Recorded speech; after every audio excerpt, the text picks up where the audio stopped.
This episode is brought to you by voting. Voting is single-handedly the most important thing you could do this year as an American citizen. Voting doesn't just stop at your presidential election. Vote for your congressman. Vote for your governor, your mayor. Hell, vote for your favorite fucking porn star.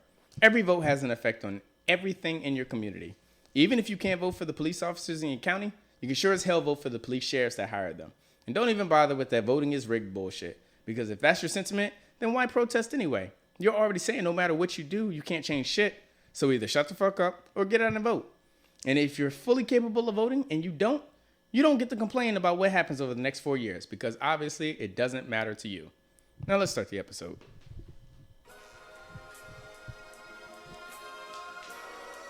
Our sins and woes.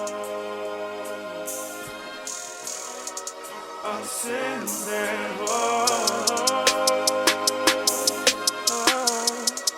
Our sins and woes. Welcome to the Our Sins and Woes podcast, episode 22 of the Our Sins and Woes podcast, the podcast where a bunch of dumbass millennials talk about their dumbass mistakes, their dumbass complaints, their dumbass perspectives, and their dumbass opinions. I'm your host, Nelson, and thank you for joining me today. Shout out to the audience. Welcome back. It's good to be here. It's good to be back in your ear talking all the fuck shit humanly possible. As you can see, we're not at the Montclair Library anymore because beer flu. We'll come back to why we're calling it that later. But because of beer flu. But this might be the new scenery. I'm feeling it a little bit more. We'll see where things go. But welcome back, audience. It's good to have you guys listening again. And shout out to my haters because y'all ain't shit. I really ain't got much past that. Shout out 795. We back. Yeah. Gang. Squad. Shout out to my non-existent brand ambassador. She ain't here. Fuck her. She's fired again. But with all that being said, I'm going to introduce my guest, Afia. What's up, Queen? What's up? It's good to be back. Oh, Yeah. Yeah. Speaking of. I've been here. This is my third time. Really? Yeah. We can't tell because now you look like a sexy-ass Nestle drumstick ice cream cone with the nuts on top. So you look unfamiliar. But a different kind of tasty. Where's the chill? We about smoke here. We're professionals, we promise. What? I'll be switching it up for the children or whatever. But Whose kids? Oh, you that girl in the meme that be like me and somebody's son? No, never. That girl. But I love that. Hey, shout out to you trifling bitches that be reposting that shit. Like, really? Like, y'all not moms yourselves. All right, no more shots. Go ahead. Welcome back, Afia. How have you been? The episode just started. He's coming for everybody. Oh, yeah. That's I have wild. so much smoke pent up for the last 4 months due to Yeah. beer flu. By the way, we'll be calling it beer flu because YouTube has this stupid-ass algorithm where if you say the other word, they fuck up your views and your search engines and all that bullshit. So, beer flu. That's what we're calling it. But y'all know what I'm talking about. Yeah. So. My mentor calls her Miss Coco DeVitt. Huh. She came in uninvited. Nobody wanted her here. Coco DeVitt. What is that from? Coco DeVitt. Coco. Oh, Follow me. Stick with me. Shout out to C. Thomas. He's the reason why I cut my hair and was like, It's a good look on you. Be adventurous. It's because your head's not awkwardly shaped, so that's why it compliments. That's called genetic blessings.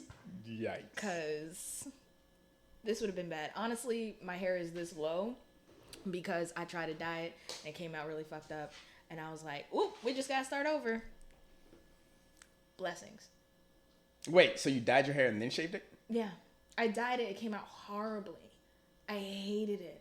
I was like, this is bad. I can't go. Hey, yo, in shout out public to like Black this. Girl Magic. I just want to because if a mayonnaise sapien came through with like she dyed her hair blue and then shaved it and all you saw was like the blue fade, I would clown her in public. So like, straight like that, I would clown her in public. I'm glad that I didn't follow through with all the directions. Like, thank you, Jesus. Oh man. Wait, so what was your end color goal? The goal. Okay, so the goal was like a mix of like purple and pink, and it was supposed to be like really cute, like very ethereal. You're trying to do the Nicki Minaj shit, cause her roots be like blonde, but like the tips be the rest whole of it be thing. like green or blue. No. Why? The whole thing. It was supposed to Was look that a like shot? a pixie cut. Like it was supposed to look like a pixie hair look, Oh, okay, and it okay. just didn't come out that way. So I was like, "Fuck it," and then I just buzzed it off. I was like, "We just gonna have to start over." Thank you for everybody for joining us on the Addison's Woes podcast. Our special guest today, Tinkerbell, has joined us yeah. today. Yeah, I think that everyone's just dyeing their hair though. Is that out of boredom? COVID. I feel like that. Will you is what stop it is. saying that word before you What? fuck up our YouTube? I said COVID. Yeah, you can't say that. We can't. No. Oh, you can't shit. say. Okay, the beer flu. Yes, beer flu. Because of beer flu. Like the other day, I saw my neighbor leave her house. I mean, it's irrelevant now. You've already fucked up the Okay, algorithm. well, I'm sorry. Okay. I thought you were talking about the actual name of the beer. I thought that's the word we No, didn't both say. of them. Both of them fuck up Both the of algorithm. 'em? Yes. BOFFUM? Wow. I never knew there was a complete way to spell it. There is. Yeah, there is. I thought it was both of them. No. No. Like both BOFOFEM. No, it's Both of them. yeah. Both of them. But yeah, no, I saw my neighbor. She like had like she bleached her hair, and then I guess she put like a blue or something, and I'm like, I would have never expected this from you. I think people are just bored. So shout out to people trying new things that they would never have done. Dye their hair Otherwise. blue and green. Like I'm seeing. I'm sorry, was wild it pink and colors. purple? It was pink and purple. Mine right? was pink and purple, yes. But that's because that's the color of my logo for my show, After the Mic, which is on Instagram Live. Coming back. Can you shout yourself out at the end of the fucking episode like everybody else did? Jesus. No. Plug your shit later. But yeah, no, I did it because of that. That's why I was gonna do the color. Fair enough. So. It looked good on you. Looked good on you. Thanks. Speaking of beer flu, we gotta talk about all this shit that's going on in today's society, as I would like to say. I think the funniest thing is the mask wars. The mask wars? The mask wars. What are the mask wars? The people that are protesting against not wearing their masks. Oh, and that the mask war. wars. No, that shit is fucking stupid. Did you hear about that restaurant in Florida that, like, for the first 100 people that came through, the first 100 people that came into the restaurant without a mask got a free breakfast? Florida's First of all, wild yeah, as Florida. fuck. So, just Florida. Yeah. No, Like Charlamagne the Guy that's- says, all of crazy in America comes out of all of the Bronx and Florida. Or Florida and all of the Bronx. Or, like, all of Florida and the Bronx. Ooh. No lies detected. Yeah. And, you know, I love my New Yorkers, but, like, The Bronx is crazy. no, the Bronx is crazy. And Florida as a whole is just, Alligators. like, that. Like, and it's a trope, you know. Anytime you see a wild story, it always starts with a Florida man or a Florida person. Florida man. Sorry, 2020. It's a Florida non-gender fill word here. A Florida they. That is what is going on down there. Like 100 people. Yeah, the Sounds first like 100 Michigan, people. though. It was a weird They ass did that, fucking though, too. it was a weird ass fucking a family owned restaurant. They don't care And the about it, police had to come in and shut them down for doing that, cuz this was like early into this was like during phase 1 type time in Florida. That's fucking crazy. And they were like, the first 100 people that come in and don't have masks get a free breakfast. So the police came in and shut them down. And there was a big old controversy about that because they're like, hey, you're taking away from my American rights, which is hilarious because the same motherfuckers that will come out and say, hey, you can't tell me to wear a mask. It's my American right. Them motherfuckers ain't coming out arguing about, like, you can't tell me to wear clothes in public. If the same motherfuckers that was complaining about, like, hey, don't tell me to wear a mask because you want me to protect myself or you don't want me spreading other things. If you came out and said, I shouldn't have to wear fucking clothes because I'm a nudist, and if you tell me to wear clothes, you're taking away from my American Where are right. the nudists during this time? Inside. Like the rest of smart America. Nudists are the smartest people in America. I don't care what nobody says. All right. So, like... Most of them are in Florida, Nudists can be some of the smartest motherfuckers. Some of the smartest motherfuckers if they lived in a different state. I'm so sorry. You know, there's But no way around that. There's no, I mean, Florida always fucks shit up. I mean, let's just be honest. But we love Miami. We like to party down there. We like to go to the beaches and stuff. But, like, it's a great place to visit. There's a lot of shitholes that people will stay a weekend. Let's be honest. There's a lot of shitholes. These are facts. But, yeah. How many third world countries do you hear? It's like, it's a great vacation spot, but it's also a third world country. So you'll go there and visit, and then you won't live there. You mean the U.S.? Yes. Your words, not mine. Bruh.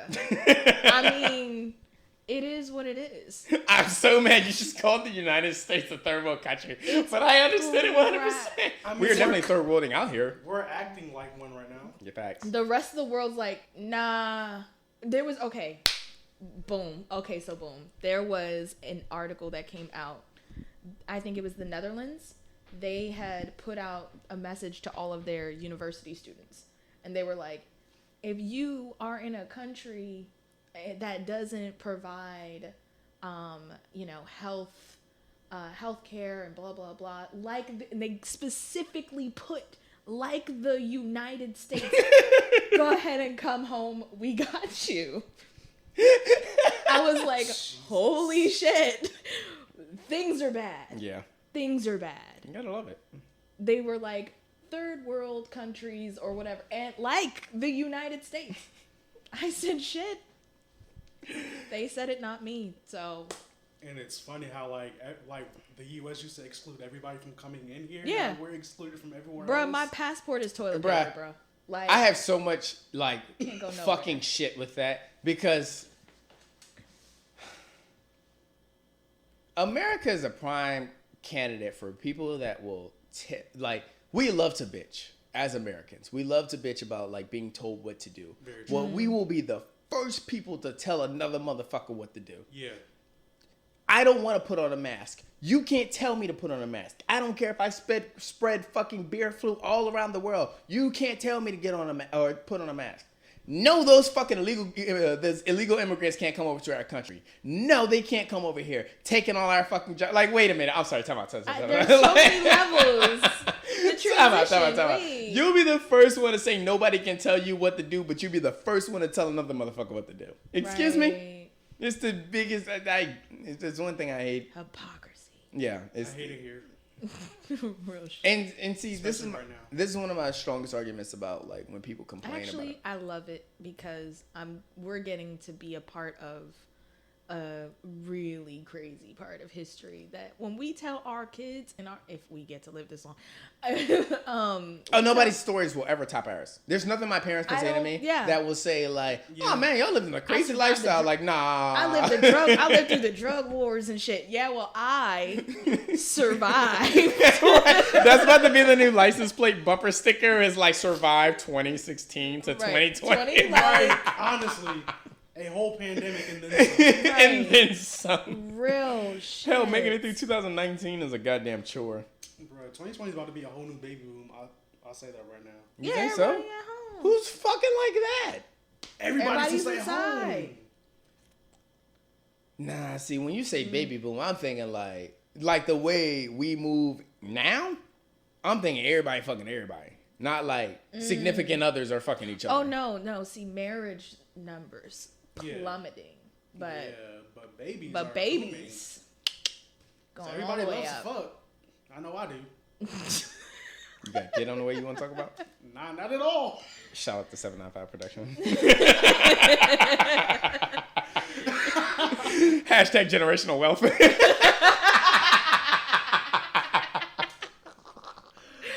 Hashtag generational wealth. Yo. Jesus. I got nothing My for it. mom and I were just talking about this. We're like, what is it going to be like when all the little kids who grew up during this time, like when all this is over, they're going to be like, why the fuck are you wearing a mask? Like, what is wrong with you? They're not gonna Like, be like what that. do they feel like when they maybe, watch They're not gonna be like footage? that.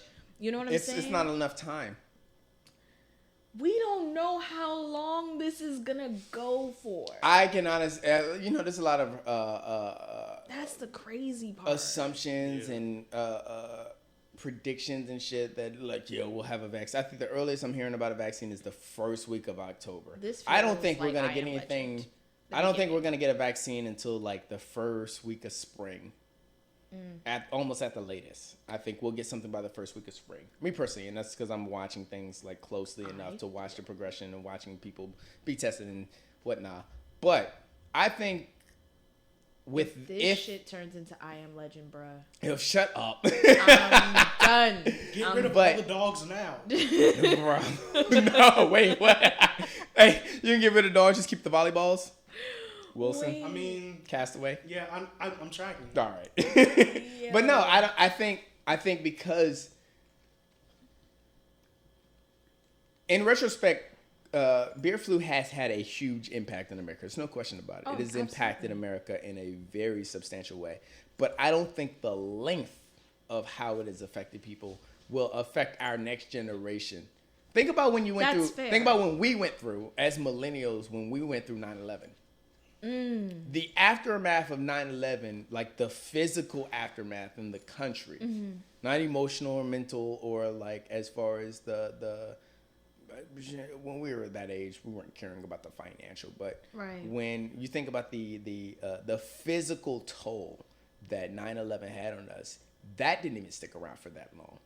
No, you make a good point. And that's why I don't think our kids are gonna look up and be like, "Where's your mask?" I think they're gonna be like, "Yo, we went through a phase and something happened for a small amount of time, but now we're past that." We do hope. Yeah. There's a lot of hoping right now. Yeah, there is. I don't see at max. I don't see COVID. Fucking shit.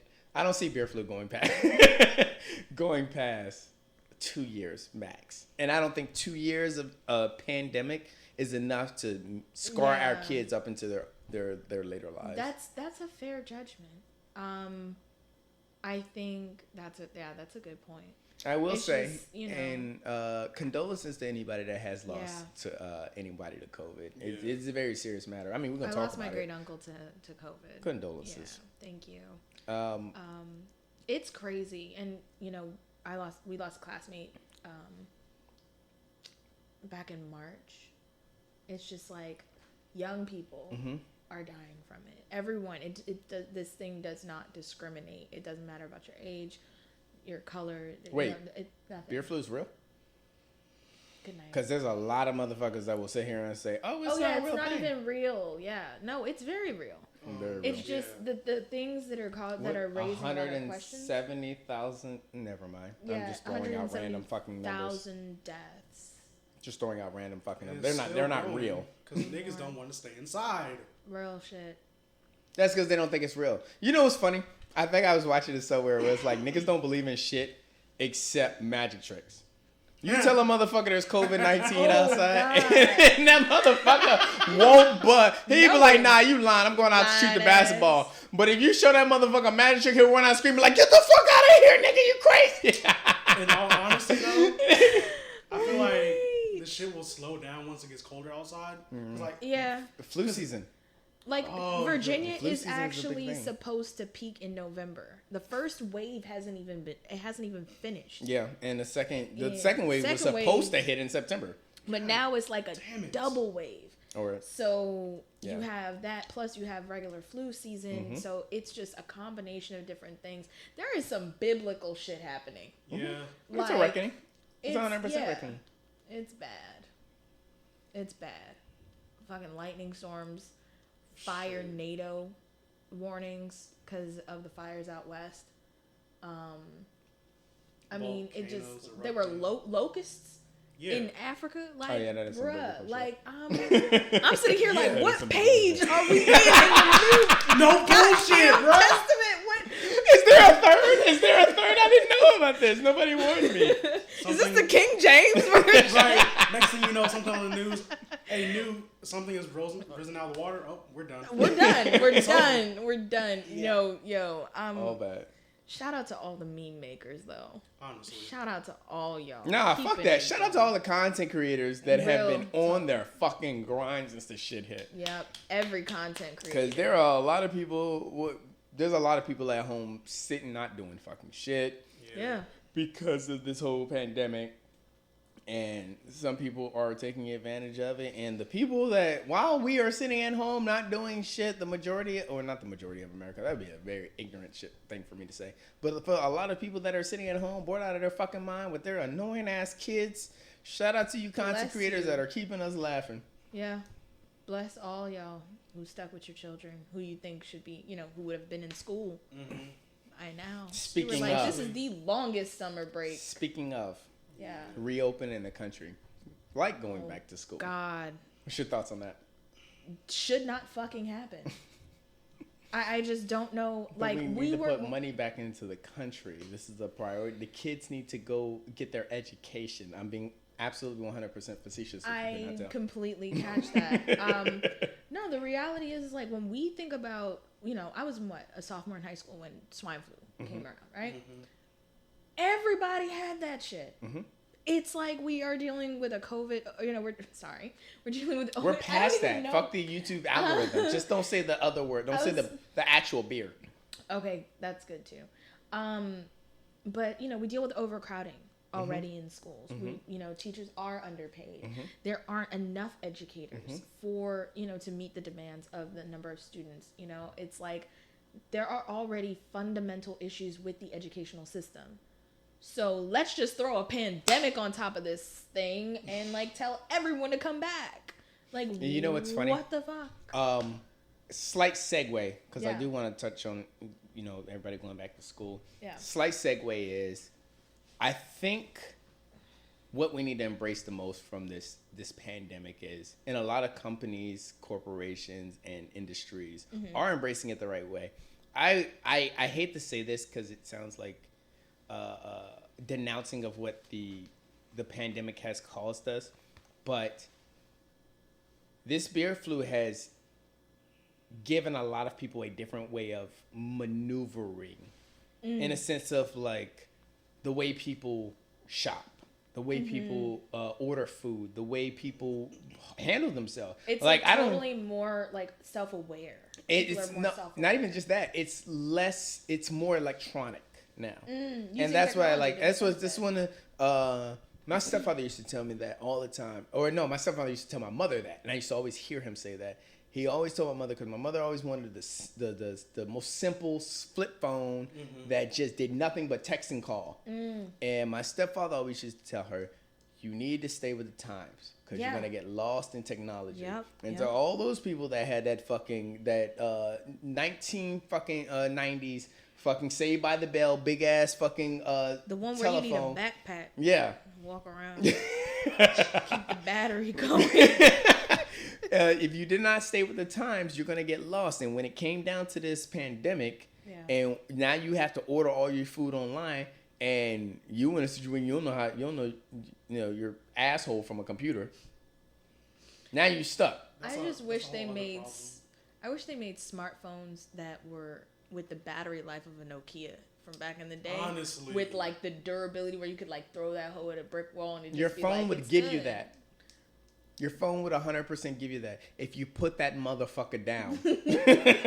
Your phone will 100% give you 3 days of battery life. That's true. If you put that motherfucker down. Yeah, people are. If you only used it for what you used the Nokia for, was calling, then that motherfucker will last you 3 days. But hey, niggas be bored now, so I mean, fuck it. No, we're obsessed. No, never mind. I'm gonna say that smoke for later. I think people are we're obsessed with technology. We're obsessed with social media. I've been doing a lot of reflection in that regard. That's why I love that the companies are taking advantage of it. I walked into a bar after the whole pandemic hit, and I was just going in there to get food. But I'm sitting at the table, and they're like, just scan the QR code. Yeah. I love that. Awesome. That's the greatest thing. Don't hand me no fucking paper menu. Yeah. If I can just scroll through my phone and hit let's use appetizers, entrees, drinks. If I can do that, that's something that will never go away now. Yeah. If you put that on your table, it would be stupid for you to take that off your table. You've made it too convenient for me. You'd be like, oh, just scan that, because most phones only last 3-4 years. So at this point, all the phones that are coming out have QR scanners on them, naturally. And it's weird too, because QR codes weren't were supposed to be the next biggest thing. And then it was it never hit, and now they're Yeah. like, And now bro, it's hitting. We making moves now. Exactly. Like, Now it's fucking hitting. Yeah. it So is really, like you're saying, it has drastically changed the way that businesses function, the way that people move and function in their day to day. shout out to Chick-fil-A who's been doing it for a minute. Curbside pickup at Chick-fil-A is the greatest fucking thing on the planet. I don't care what nobody says. It's true. I'm at spot number 6. It's Try my food off. Honestly. Before I even get there, I've already ordered my meal, and Right. I just pull into spot number 4, and they'll bring my food out to the wow. door. You're like, that's the kind of If only they weren't. Yeah. Let me stop. Oh, you talking the Chick-fil-A smoke? I ain't got nothing for that. They will smoke your ass on Twitter. Don't play with them. I know. Chick-fil-A They is will just like Wendy's the Beehive. shit out of you. Alright? I mean, but They will you Wendy's know, the shit out of you. but this pandemic has also given everyone a moment of pause, like to really evaluate like where they're spending their money, how they're spending their money, like what they're doing. And Yes and no. Yes and yeah. I mean, and then also we have to. I know a lot of remember niggas that were convenience using their as stimulus well. check to go buy the newest video game that was out. I was a lot of niggas. I'm niggas. I was a lot of niggas. Niggas is me. We are we. We are one. We are one. Yo, I mean, I think it's really just giving everybody an opportunity to just like take a chill pill, like just to relax. Like, you know, shout out to frontline workers who have not had an opportunity to just take a moment. But There's no better way to put it. Shout out to frontline workers. real talk, like. And not even just that. Shout out to everybody that's actually Just working. everybody that Yeah, that 'cause I was had to working. go through the pandemic and then had to get laid off from their jobs and then come back, and next Yeah. thing you know, you're standing in front of fucking people in Florida's faces that don't want to put on their fucking mask because it's their American right to. You know, I got nothing for that. But There's so many levels to that. It's my right shit that I'm like, this is not about you. And that's that's the And biggest fucking there's issue. a- Don't wear your mask because you feel like you need to protect yourself from bear flu. Right. Wear your mask to keep me from getting fucking bear flu. But Which goes that- back to the school thing. Yeah. Like They should not reopen, by the way. They If should I could definitely reiterate, 100%. Yeah, do no. not open school. That would be the stupidest fucking thing you could do. But Yeah. the reason it's the stupidest thing you could do is because these kids are sponges. Yeah. Like, yes, kids are getting they're getting bear flu, Yeah. and some of them are suffering from bear flu, but a lot of them are just getting it and passing it around. Yeah, and then they're you like send little- these kids to fucking school. You have a class full of 20-something kids, and they have this 60-year-old teacher in there, and then they go home and Y'all they can't have control lice. How you gonna grandparents and control a deadly virus? I'm fucking confused. You said lice? Yeah. Facts. I mean, you know what I'm saying? Y'all can't get simple shit. Y'all can't get lice out of short-haired kids' You can. hairs. Listen, it really boils down to this. Okay, I love kids. I love children. They're Oh my so God. sweet and cute and adorable, but they're nasty little shits. Like, Yeah. it's just, kids are gross. And then Very. you know what? It's not their fault. You know, they're interested, they're exploring, they're learning about themselves, and also they have a curious mind. And like growing up, we used to trade Are you talking about a kid or are you talking about a teenager? kids. Everything you described was that nasty ass fucking teenager that has the crunchy fucking socks But on the bottom of that's his basement not room what I floor. was That's what describing. they're young and they're experimenting and they're No, I said nasty and they're exploring, still like they trying go, to figure you know, out they, themselves. they're constantly going into stuff. Anyway, that's not the point. I heard Point is- teenager jacking off. When you said crunchy sock, that's all No, as soon as he said that, I was like, all right, let me cycle go ahead, back. I'm sorry. But it's like, you know, kids are just like, what they see, what you see is what you get. So they're gonna, you know, let's say a kid goes to school, sees one kid with a cool mask, and is like, I like your mask better than my mask. Let me Can wear I it. get your mask? I'll give you mine. Yeah. And And now they're trading masks. you're Yo, trading these masks. kids are out here treating masks like Pokemon cards. I'm mad, Think but about like, it. yo, Like, why wouldn't they? Cloud though? game. Do you I'm know not what I'm even mad. saying? Like, this is why schools should not open. That's a basic. It's like they trade lunches. Yeah, they do. They But wait. will trade masks. I thought I thought the parents knew more than the scientists did, so that's why. That's why it's their choice. Yeah, that's why it's up to them to decide because they're smarter than the science. They're smarter than parents' choice, state's choice. The virologist. Yeah, that's what I'm looking for, right? A disease study. The Secretary of Education is really just not helping, and I don't like her. We have a Secretary of Education. I haven't seen him do shit since 2016. So like the whole administration. I'm not going to speak too much on it because I know your we don't words, want to not get mine. too political. But I mean, but here's the thing. You know what? Fuck all that. Like this is political. Talk your shit, Sway. It's a political situation because 100%. at this point, you know, hundreds and thousands of American lives are being lost due to an ineptitude situation. And so at some point, you can't really give a fuck about how anybody's feeling about politics because it should not be political. This is a morality issue at this point. Like it's morality being ignored and turning it into a political situation. So you have to get political to get your foot in the door, to have the conversation, to be like, hi, hundreds and thousands of people are fucking dying. You need to do something about it. So it is what it is. That shit was crazy.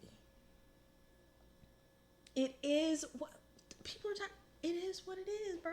Shout out to Michelle Obama. Yo, for the shade, throwing that shade out the wazoo. The shade, yo. So much shade behind that. She was just like, it is what it like, and looked in the camera. He's too, not like, capable of doing the job. It is what it is. It's like shout out to her.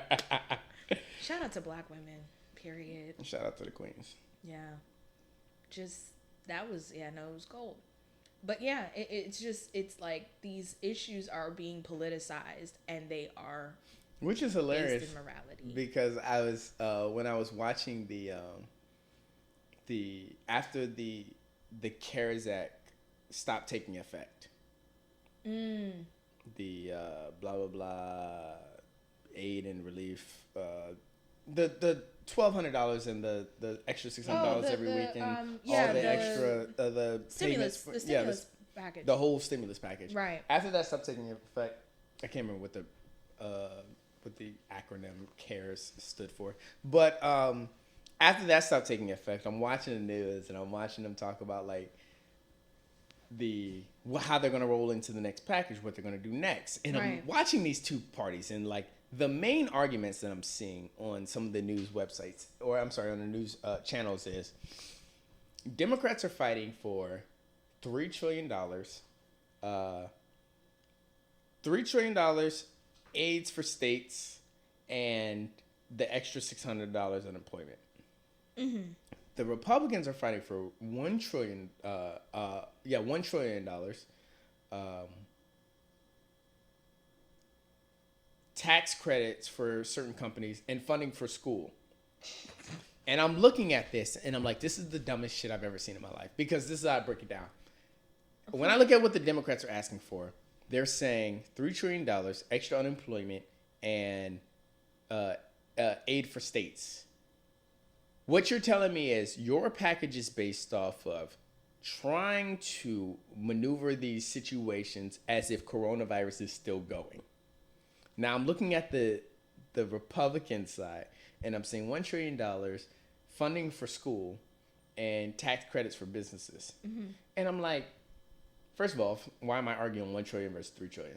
Mm-hmm. I want the three. Yeah, Give me my $3 trillion. Right? But then I'm looking at funding for school. Mm-hmm. Why do we need funding for school? Right. Keep them out of fucking school. Right. So that way, when we get beer flu under control, we don't need to fund the schools. Right. In conjunction with the fact that when you feed the state feeds the school. The school. Facts. So 100% facts. And then on top of it, you get the unemployment. You're paying the unemployed teacher.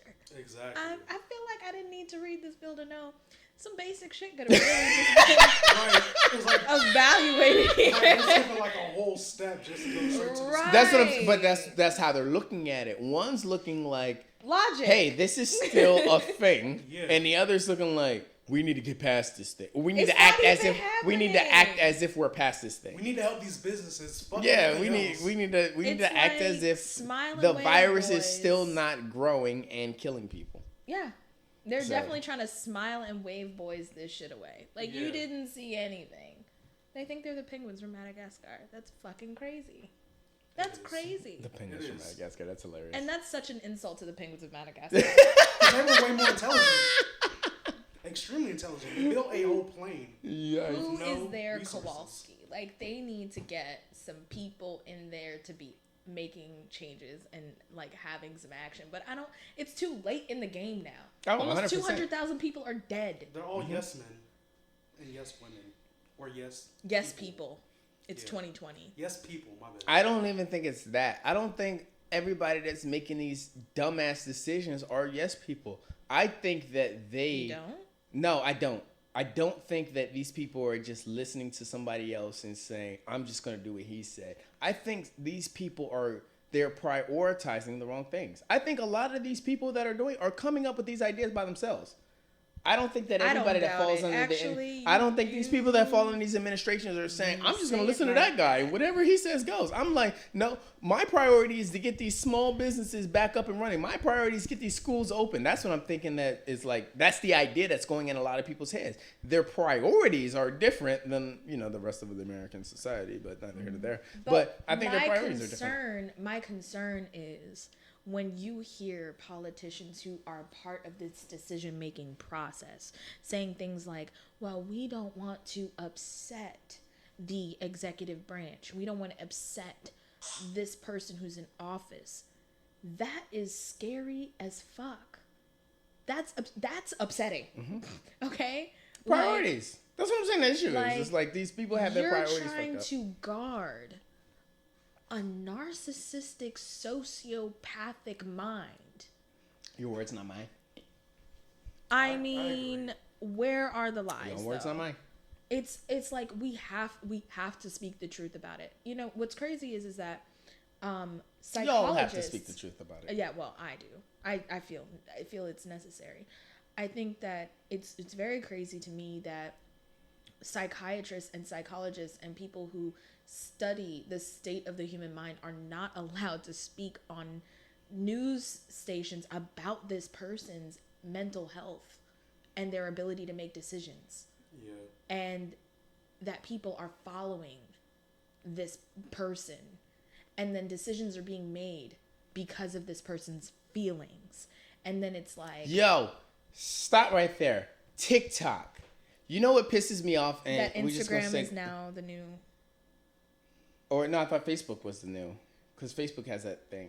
Facebook. Neither here nor there. We're gonna come back to it. Yeah. My issue with this whole TikTok shit is everybody's trying to create this mindset and throw out this bullshit that TikTok is I get it. TikTok is a problem because they are allowed to, or the government is allowed to collect that information in China. They are required to give that information. In America, we can't do that. Like, these private-owned companies can't give information to the government all free willy-nilly. Shout out to Apple for sticking to their guns, even though they could have saved lives. But or not shout out to Apple. I don't know. When they wouldn't give up the terrorist information because it was a breach of their Privacy Act.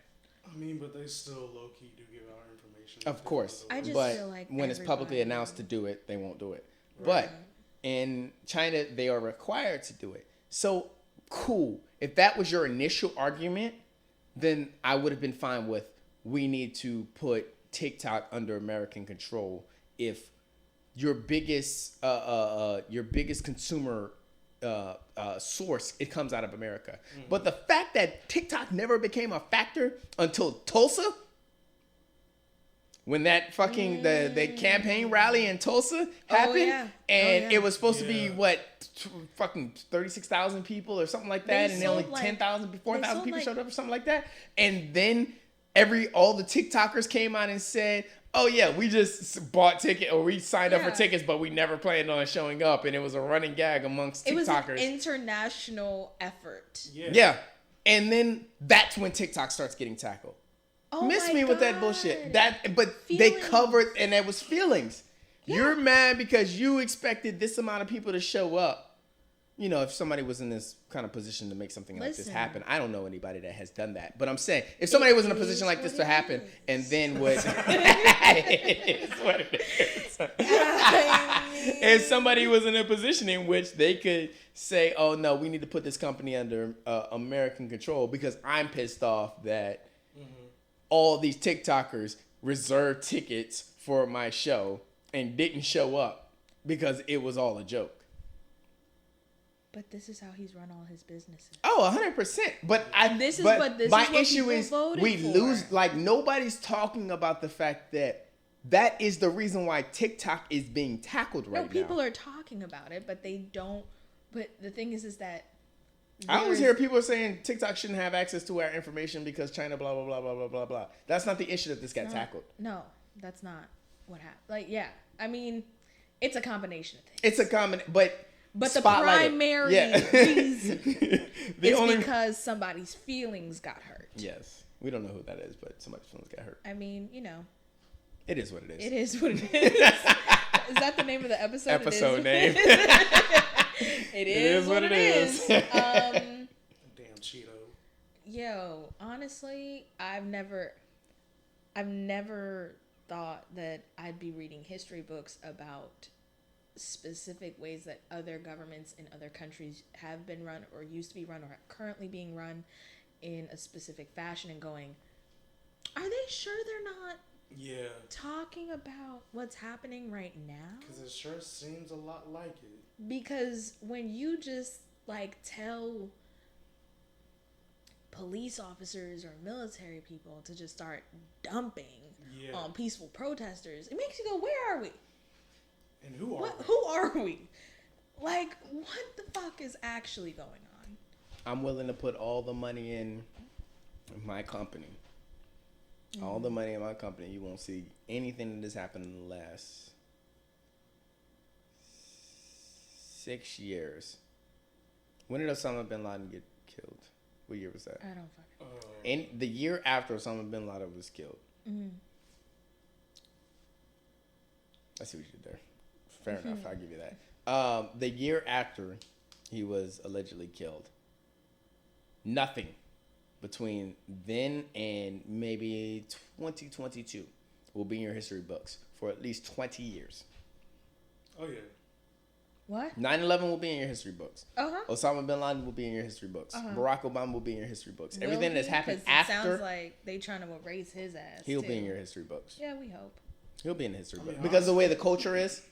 I mean, yeah. It would create an uproar for him not to be in history within 20 years. Oh yeah. Yeah. Yeah. But everything that has happened since after his death, up until maybe if Biden wins, we'll be okay. If Biden wins, Will we? up until everything that has happened since after Osama bin Laden's death, and next year will not be in the history books till at least 20 years.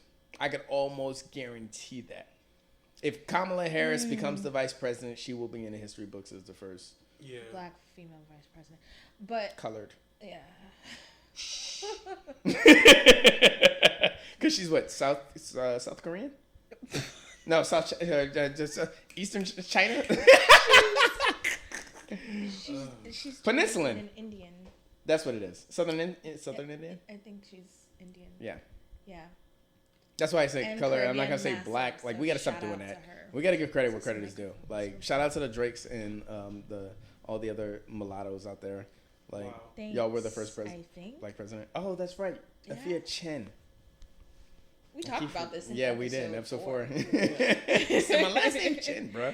But no, I don't think they're gonna include this in your history, and it's a very important part in our history. Our whole presidency, the whole pandemic. Yeah. But nobody wants to put in the history books how bad America fucked up. How fucking bad. So 20 years.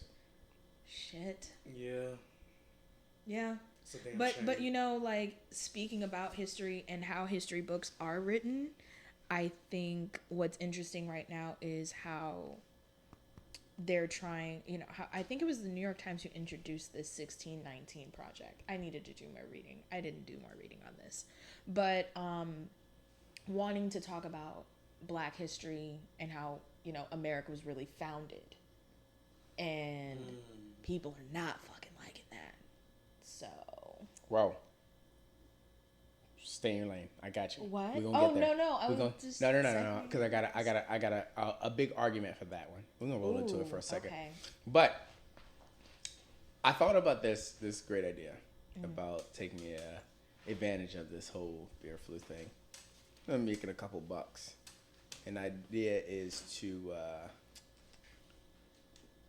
make some eBay payments or receive some eBay payments. What do you mean by that? I'm get on eBay and sell for Florida residents only. I'm gonna buy a box of Mike and Ike's, like the big box that you can get at the movie theaters, and just say put it on eBay as Did they support gay marriage at any point? Mike and Ike's? No, I'm just saying, you know, like the concept of. You took a far left turn. Sorry, I'm terrible. I'm sorry. Yikes. I haven't been outside. I haven't seen people often. So like I was saying, Florida brings out the worst in people. Thinking about Thank you so much. I think that's also. I can breathe. Okay. Sorry. You didn't know how to adjust your mic? No, that's why I asked you to do it earlier, but then you were like, figure it out yourself. I did. I said that? You did. That's hilarious. He treats his guests see, I'm really laid well. back. I'm leaned up with the feet I'm up. over here like crouched. I wasn't paying no attention. You were saying such good shit. I wasn't paying it much mind. My bad. I'm glad that it brought attention to the mic being fixed. The mic and I comment. Continue. So that was my signal for Eric. Oh, is that what? He's like, did they support? Shout and out he to was just like, 795. oh, I got you. I'm thinking I'm gonna get a box of Mike and Ike's, get on eBay and say for Florida residents only. Suppository beer flu relief pill or immunity pill. But I gotta say something like super creative, like drenched in the tears of liberal snowflake fluids and forged in the fires of MAGA. It's gotta say something like that. Fires of MAGA. Yeah, forged in the fires of MAGA and crafted by liberal snowflake tears. Wow. And if I get that on eBay, and it could be a fucking Mike and Ike, but it could be a suppository. I'm pretty sure I can make a couple bucks like that. Is that an Arsons and Woes like product line that you're gonna start? I feel like that would be good for that. Get back at me at episode 27. Okay. That would be dope. I feel like I just be throwing, like when people ask me shit like that, I feel like I be throwing out random episodes, but then I try to make it a goal by that episode. Honestly. He'd be like, wait, I gotta go back to the podcast. What day did I say I was releasing that shit? No, that's funny as hell. I might be able to make something out of it. They'd buy it. Florida residents only. The non-mask wearers. If you put this in your butt, you don't have to wear your mask. They'd be like, oh shit, yeah. And all you gotta say is backed by science. They're not gonna question it then. Oh, it's backed by science? Backed by science, period. I got you. Yeah. You don't have to say that. Backed by government. This is a Trump-endorsed Backed product. by free will government. Now you're talking. Constitutionally crafted. That's... Yo. They were like, I'll take 3 boxes. Oh, shit. Whoa. That's good. Oh, man. Constitutionally crafted. That's good. Before we start touching into our next subject, guess what, guys? To the Arsons and Woes audience, we got some special coming for you guys. Every couple of months, every couple of weeks, we'll be doing a free giveaway. I'm not even gonna tell you what this is because like the requirements require you getting on YouTube, so you'll be able to see it. But we will be sending this out to a lucky Arsons and Woes audience member under 3 requirements. When the YouTube video drops, the Wednesday after the audio drops, which drops on Sunday. Arsons and Woes drops on Sunday on the audio, SoundCloud, Spotify, iTunes, and Google Play. I think Google Play has changed its name anyway. I don't know. I have an It's not- iPhone. All right. Fuck you. Android all day. Nonetheless, the Wednesday that the YouTube video drops, you guys will see what this special gift is. And the requirements are that you are a subscriber, you leave a like on this episode, episode 22, and you leave a comment of your favorite moment of the podcast. And it cannot be the paid programming, cannot be the opening. Nice try, you motherfuckers that want to watch the first 20 seconds of the episode and say, my favorite part was the part about voting. Yeah, hold my dick. That's what you can do. Your favorite part of the podcast episode that does not include the intro and the other 3 repercussions. You can't be a family member, someone I have dated, or anybody that has over 20K followers. Shout out to my non-existent biological father. Shout out to my exes, and shout out to Brittany Renner. Oh, you knew I was gonna get it out. I knew it was coming around. You knew I was gonna get it out. Oh, Damn, shit, it's so good I'm to be back. eligible. That's fantastic. Yeah, you throwing shade? No, I'm saying like that's awesome. I'm eligible for this gift, so thanks for the requirements. Yeah, you are eligible. Yeah. Except Q. Q, you are not eligible. Q, you are not eligible because I know as soon as the video comes out, your ass will be on that motherfucker saying first. So you are not eligible for this gift. Shout out to all the guests. Yeah, I'm not even gonna disclude all of the guests because like half the fucking guests don't watch all the episodes. Mm-hmm. So like maybe this will get y'all ass to watch some episodes, motherfuckers. Except Q. Q watches every episode. He's been a guest twice time. I feel like he'll be back in this soon. Let Q be a part of the opportunity. No. Yes? He's my best friend. I will buy him one myself. That would be a little biased if he did it. Yeah, I will buy him one. That's not an issue. He doesn't get that luxury. Q, you are disqualified automatically. But those are your requirements, and you get this lucky free gift. You won't be able to see it until the episode drops on Wednesday on YouTube. But I'll be nice enough to put this on Instagram as well. All you have to do, subscribe to the page, leave a like, leave a comment of your favorite moment of the episode, and I probably won't be able to tell you who actually won the gift till about episode 25, 26 because of the recording schedule, but that person will have already received this gift by then. So we'll be sure to shout that person out whenever they get the gift and we find out who actually got the gift and we record it and blah, blah, blah because of scheduling. But yeah, good luck to the lucky person that wins that free gift. Yeah. We nice. We care. Shout out to the black community. Speaking of black community. So I was having an argument with a friend about... That's not unusual. You said that's not it? You're right. Shout out to our Sunday podcast. About the history that black people have in the books. And I might get a little slack for this, but like, hold my dick. It's my podcast. I can do that. No, I'm kidding. I love you guys. Thanks, audience. But we were having a conversation about black people being in history books. Mm-hmm. And I personally don't think that black people get enough credit in world history. 100%. Absolutely agree. But American history, how far back do black people have to be involved in that? We are American history. I mean... When did we start as American history? What did we start as in American history? Yeah. See, but here's the thing. There's a lot of... Let me... Okay. Before you get into your point. Somebody pointed out that black history in America starts at slavery.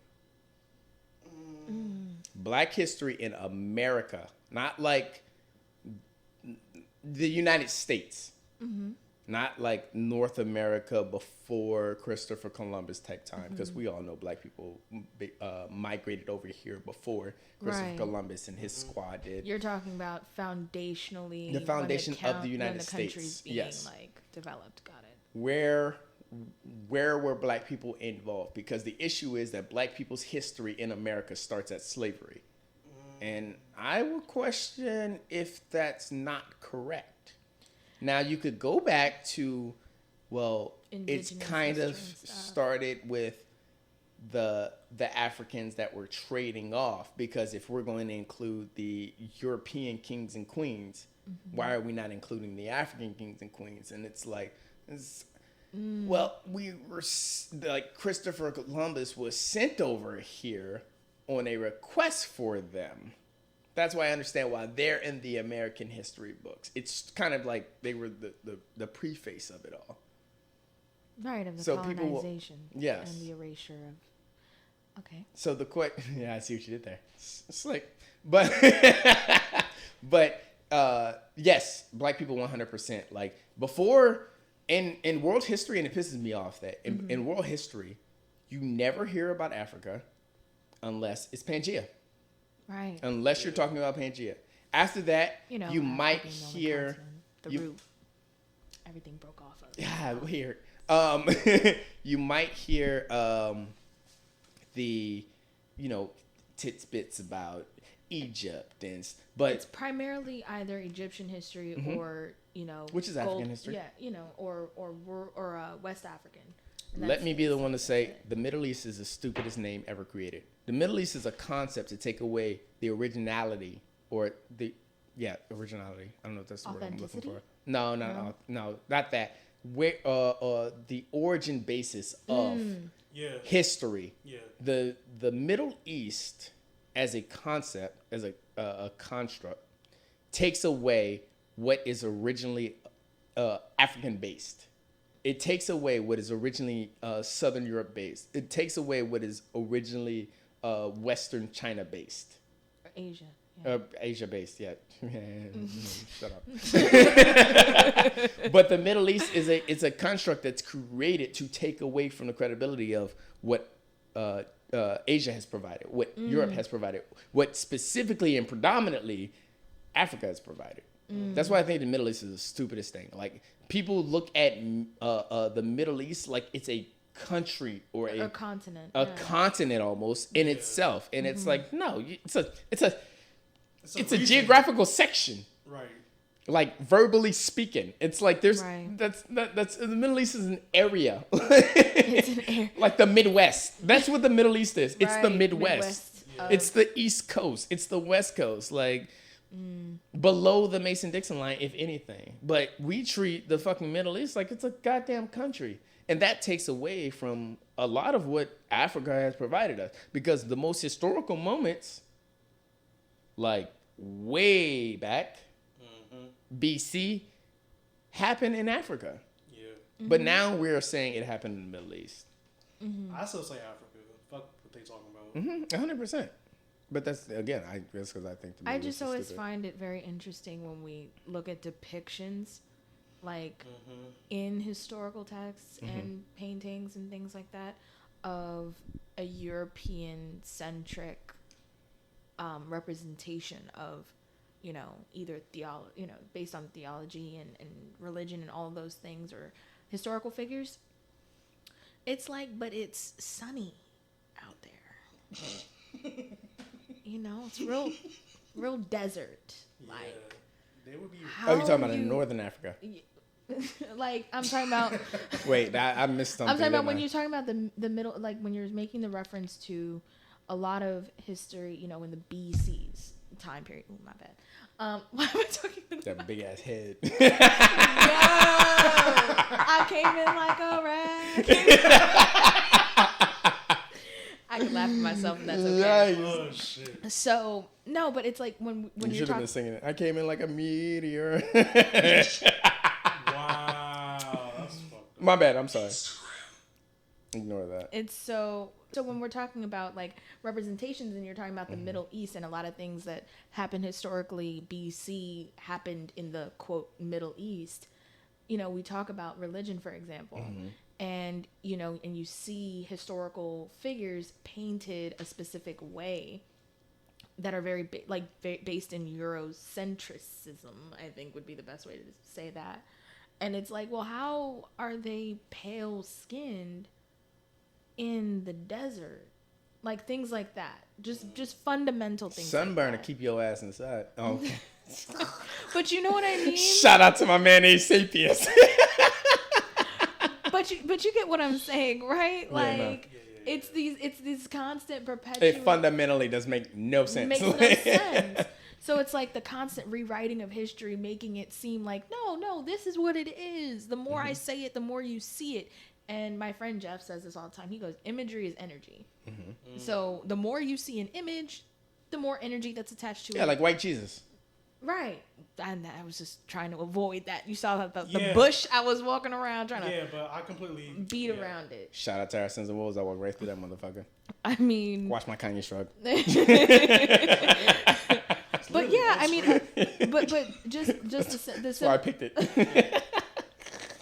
Oh, shit. You just now realized that's why the Kanye shrug is there? I totally didn't even... It is what it is. Hey, this is why I've been telling motherfuckers that Kanye West is the Black Donald Trump since 2011. I've been telling motherfuckers that Kanye shrug is it is what it is. Yeah. But go ahead, back to your point. Damn. I've been telling motherfuckers that since 2011. Kanye. Anyway, but yeah, the Jesus. Shout out to Closed on Sunday. But the Jesus. But Jesus, yeah. Jesus is a prime example. Ain't he good? White Jesus. Won't he do it? Specifically. Shut up. Drawn as, Jesus being drawn as a white male. And as, it's commonly spoken about that he was, he had woolen hair and darker complexion, but that's not the image that is pushed. That's not the image that we see. A white guy with 4C hair. No, it makes complete sense. Facetiousness, guys. Yeah.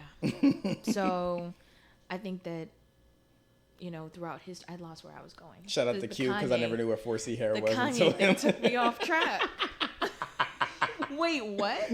I never knew what 4C hair. I never knew there was levels to hair until episode 2. There are, yeah. I got that now. I don't know what mine is anymore.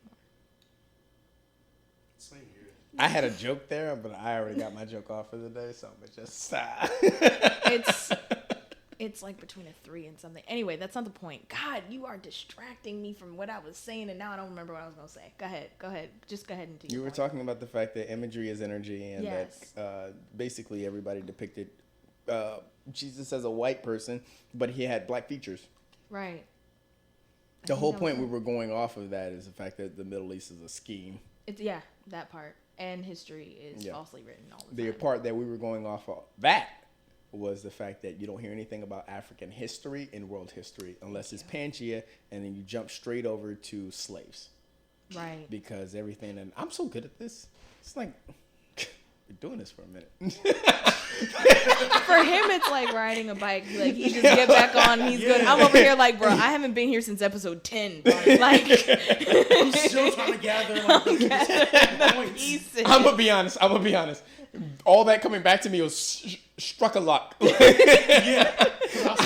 saw him working. I was like, The gears were fucking turning, I swear. Because at some point I was like, I don't remember what the last. Okay, now I remember. Okay, yeah, I don't remember the part before that. Okay, now I remember. Like it was coming back to me as I was talking shit. That's great. But yeah, no, like it's the as far as world history, it's always Pangea, slavery, and anything else that happened in Africa. Sometimes they talk about apartheid, but that's irrelevant because that happened after slavery started. Yeah. Which is way after. fucking ridiculous still, too. So. Shout out to Hotel Rwanda. I love that movie. Wow. Shout out to Don Chino for that. For him walking in that shower and that girl aiming a shower gun at him. He looked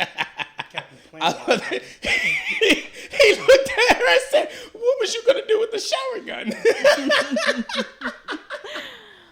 But yeah, so like, yeah, that's all. you never hear any. Yeah, exactly. Like you never hear anything about Africa, and anything that you do hear about Africa is the Middle East. Yeah. But world history, the world is fucked up for that, for not depicting Africa for its staple mark in the world. Hell, even African history is some is taught through, the Eurocentric version as well. Shout out to anybody that watches One Piece and understands O'Hara. That's it. Go ahead. I don't. Then you wouldn't. I don't. But yeah, my sorry. One Piece fans got that. But yeah, it's really sad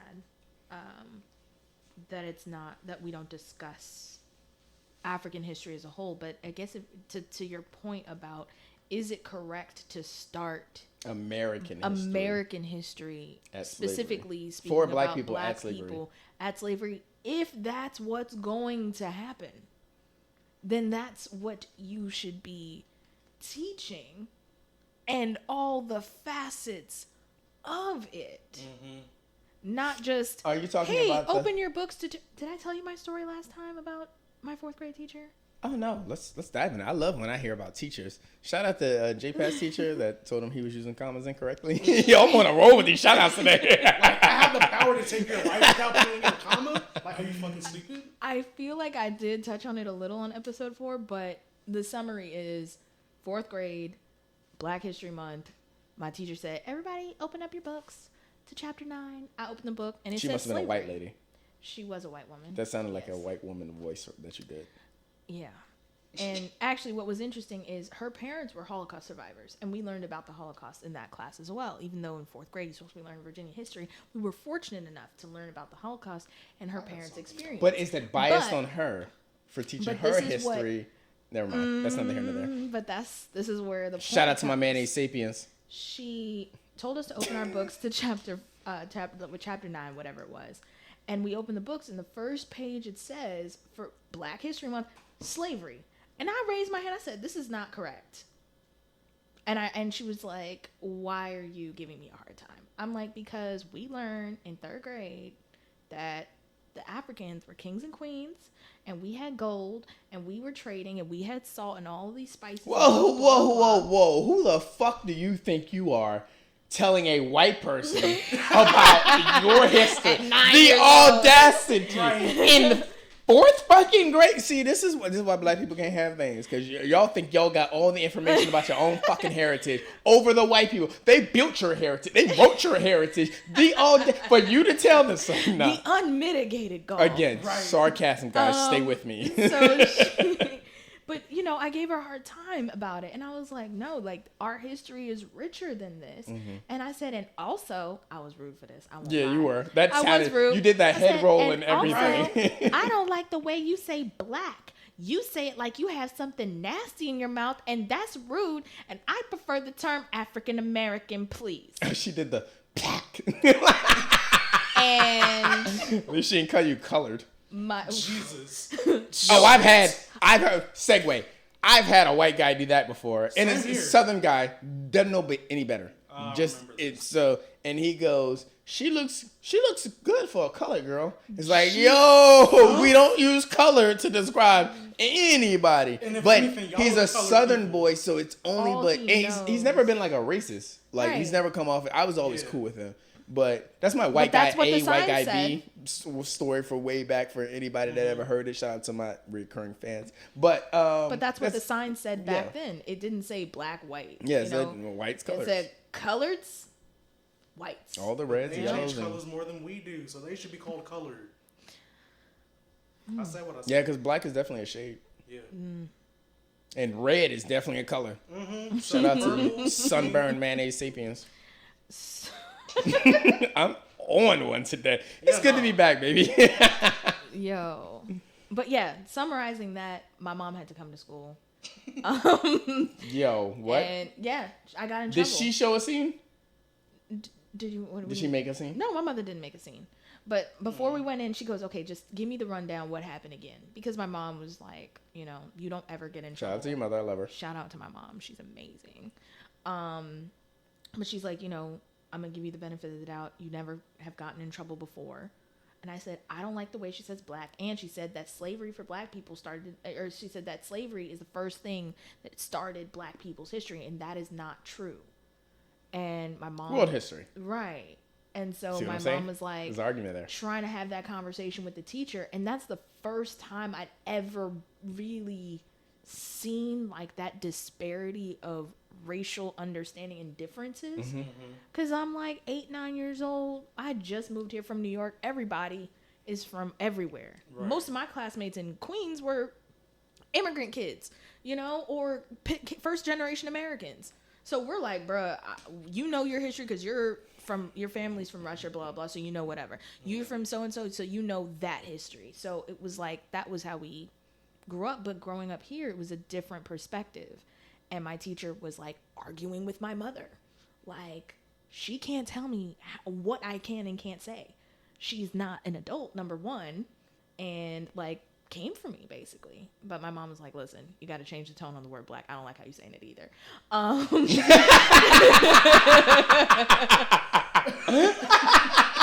She's like, what, you lost that battle? I'm an adult and I'm telling you, you're saying it like a racist you're bitch. saying it not great. So I think that maybe you should just 86 that and just actually use Wait, African isn't it American. 69? Neither here nor there. Go ahead. So then, when we get back to class, and I brought in some stuff from, Ghana, and I talked a little bit about Ghanaian history, and, just so for like the classmates who weren't. Yo, you walking in your class with the Lion King parade behind you? Bruh, drummers beat been a thing since 2004. I'm not like but I came in with stuff from Ghana. I'm like, this is what, things from the country look like. Are you doing this year? I'm sorry. No. Fair enough. 2020. We'll talk. But we'll be back next year. It'll come up in conversation. But yeah, but I talked about it. Mm-hmm. And my teacher, she just, she kind of just like blew past all of it. And then what was crazy is like we went from slavery to like we barely even talked about slavery. We kind of dabbled into the Civil War, and then it was like civil rights era, and then that was it. And I'm like, but this book that I got from the other library, it said like I was like, but what about when the dogs used to attack people? Why aren't you talking about that? What about this picture? What about slavery that? was 100 years ago. Let that shit go, okay? But all we need to pay attention to is our amazing Confederate statues that are, again, facetious. Pay attention to our amazing Confederate statues that recognize the amazing accomplishments that we've made in America, okay? Slavery was a long time ago, and we need to let that shit go. We need to stop bringing that up, okay? Here are my thoughts on the statues. You want to keep them up? Fine. Put them in a museum. Put them in a museum. Put them in a fucking museum. Put the real history next to the people. Or that. And then keep it pushing. Oh, yes. That never even crossed my mind. Yeah, you put a Confederate statue around it, you put a bunch of slave statues around it too. And be like, wait, but why? But why? You got 10 hours? Funny, you should ask why. No, but real shit. If the you're Confederates, gonna keep them up, yes, put them in put a museum. the truth. Put the truth and put them in a museum.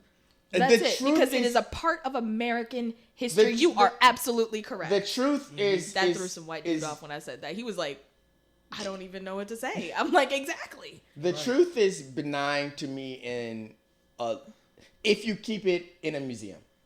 I'm not pressing you to put it next to a bunch of slave memorials as well. No, but if you're going to keep it in the middle of a public place, you need to give the whole history. If you put it in a museum, tell your story in your museum, by all means. But if you're going to put it on public property, right, tell the public history. But even in their own museum, the truth if it's historical fact. Depending on whose museum it is. But that's part of the problem. Museum is a business. And most of them are white owned. So I'm not gonna waste my time with that argument. But this property, this fucking sidewalk out here, it's not a white owned. But if they are touting it as a place of education, do you know what I'm saying? Yeah. So it's a social studies book that talks nothing about Black history. Right, and that's part of the problem. Let me put it like this: it would be better to do that. I have no expectation for that. No. The expectation I have no expectation for them to put slave memorials around a Confederate statue that is inside a museum. But I make the expectation that they will eventually either take down these Confederate statues and or put them in museums or put slave memorials around them because the way the culture is moving these days, we get what we want. Actually, that's not even gonna happen because for one, that costs too much damn money. What? To put extra statues around? Yeah, because that's too many Black people that they killed. Think about it. Yeah, fields. Yeah. Fields filled with people. That's the point. I know, but It's like put it in a museum. it was Right. too much money for them. It's to a win-win actually- if you put it in a museum. You will Put shut it the in a fuck up, museum and you with- don't have to build new statues. with the truth. And that's Yeah. all that is genuinely being asked, is that the truth be told. You better than me. I don't have that kind of expectation that they're going to put. I don't think, I'm not saying that's an expectation. It's what people want, though. 100%. You know, like, they're just like, yo, like, if you're going to have the shit, just tell the truth. And the fact of the matter is that America's had so many opportunities to tell the truth, and it has continuously. You ever been to the Blacks and Wax Museum? The Blacks and Whites Museum? Blacks and Wax Museum. Oh, Bro, I no, went no. when I Black was a people kid. in wax statues museum. It's in Maryland. It's a museum. We're gonna come back to what you're saying. Yeah. It's a museum it's in town. It's like a townhouse. It's in the middle of it's in the middle of a random ass like hoodish black Baltimore neighborhood. Okay. I don't like to say hoodish because it sounds like I'm being derogatory about it, but I'm Yeah. not being. It's like it's a very out of place museum. It's in a townhouse. Just like It's the greatest museum on the fucking planet. I don't care what anybody says, and I love the Smithsonian more than anybody else. Blacks and Wax Museum is my favorite museum of all time. And then you go downstairs in this basement, and there's this hologram. damn near. It's a wax like inside like behind the glass. There's this wax kind of statues of a guy whose foot is cut off, his tongue is cut out, Jesus. and his balls are cut off. And he's hanging from a tree. And then there's another tree with a woman hanging from it, naked. Her stomach's cut open with cats coming out, and there's a dead baby on the ground. It's And pretty graphic. It's extremely graphic, and I have to tell this God. for the point of where I'm going with this because we're talking about truth. Yeah. That field trip, because the first time I went, I was like, this is an amazing experience, and I wish more people could be involved in this because what I felt from this was life changing. Yeah. And so that next year, this is my first 2 years of high school. That next year, I was the president of the Young Black Men's Club and vice president of the African American History Club. Yes, full nigga. I don't know how many times I gotta tell y'all that. But I was the president of the Young Black Men's Club, and we were the ones that was raising the money for the field trip. Because we took 3 buses out there, 3 full Greyhounds, full of people from the school, down to that museum. And to go down there, the second time I'm going down there, I'm listening to the story, but I've already heard the story. And I'm looking at this, and everything comes right back. I would tell y'all the story, but maybe I'll wait till the end. This is going to be a long episode, by the way. I hope y'all ready for it. But we'll come back to the story at the end. Don't let me forget that. I'll definitely tell the story for the best of my knowledge. But I'm going down there, and I'm watching everybody else's reaction.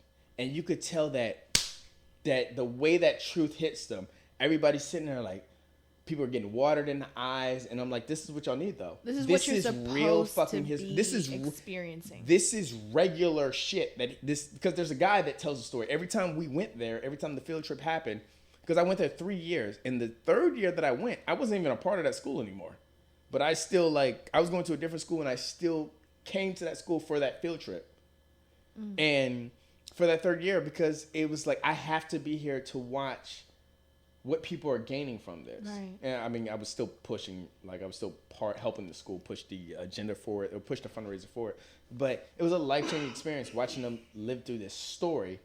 And it's like, that's the truth you guys need. Yeah. That's what you need to hear. It needs to be processed. Yes, 100%. And sometimes you have to tell in a really fucking graphic way for it to get across people's heads. So yeah, sometimes you have to talk about the ass whoopings, the dog eatings, and the lashes, the grits. Yeah. All the shit that nobody wants to talk The about. You have to have those ugly conversations. Yeah, because then that opens people's eyes, and I hate that people do try to filter that kind of shit. Speaking of filter that kind of shit, what were you saying? No, it's that history will continue to repeat itself if you don't learn from it. So if you're not talking about the ugly parts will keep coming back up. But slavery happened 100 years ago. We need to let it go. When we're talking about lynchings in 2019, 2020, hell, that shit is crazy. We should not be talking about that. That should not even be, that shouldn't be happening. Yo, if people are getting pissed off because nooses are hanging in their fucking their NASCAR fucking trailer room, I don't know what it's called, garage, NASCAR car garage. Yeah. That means we shouldn't be letting like 100 years ago go. Right, exactly. We shouldn't be letting 400 years ago. 'Cause People it's are still still happening. having a fucking problem with a noose today. In 2008, when Barack Obama was running for president, people were hanging and burning effigies of this man. Mm-hmm. And nobody wanted to talk about how it's not because of his policies. It's not that nobody wanted to talk about it because the Black community was obviously talking about it. People who understood the importance of that particular imagery were having that conversation. But the people who were these deniers of racial injustice and racial disparity, they were like, no, it's his policies I hate. So why the fuck do you have a noose around this paper mache version of this person Yeah. Right. and burning it?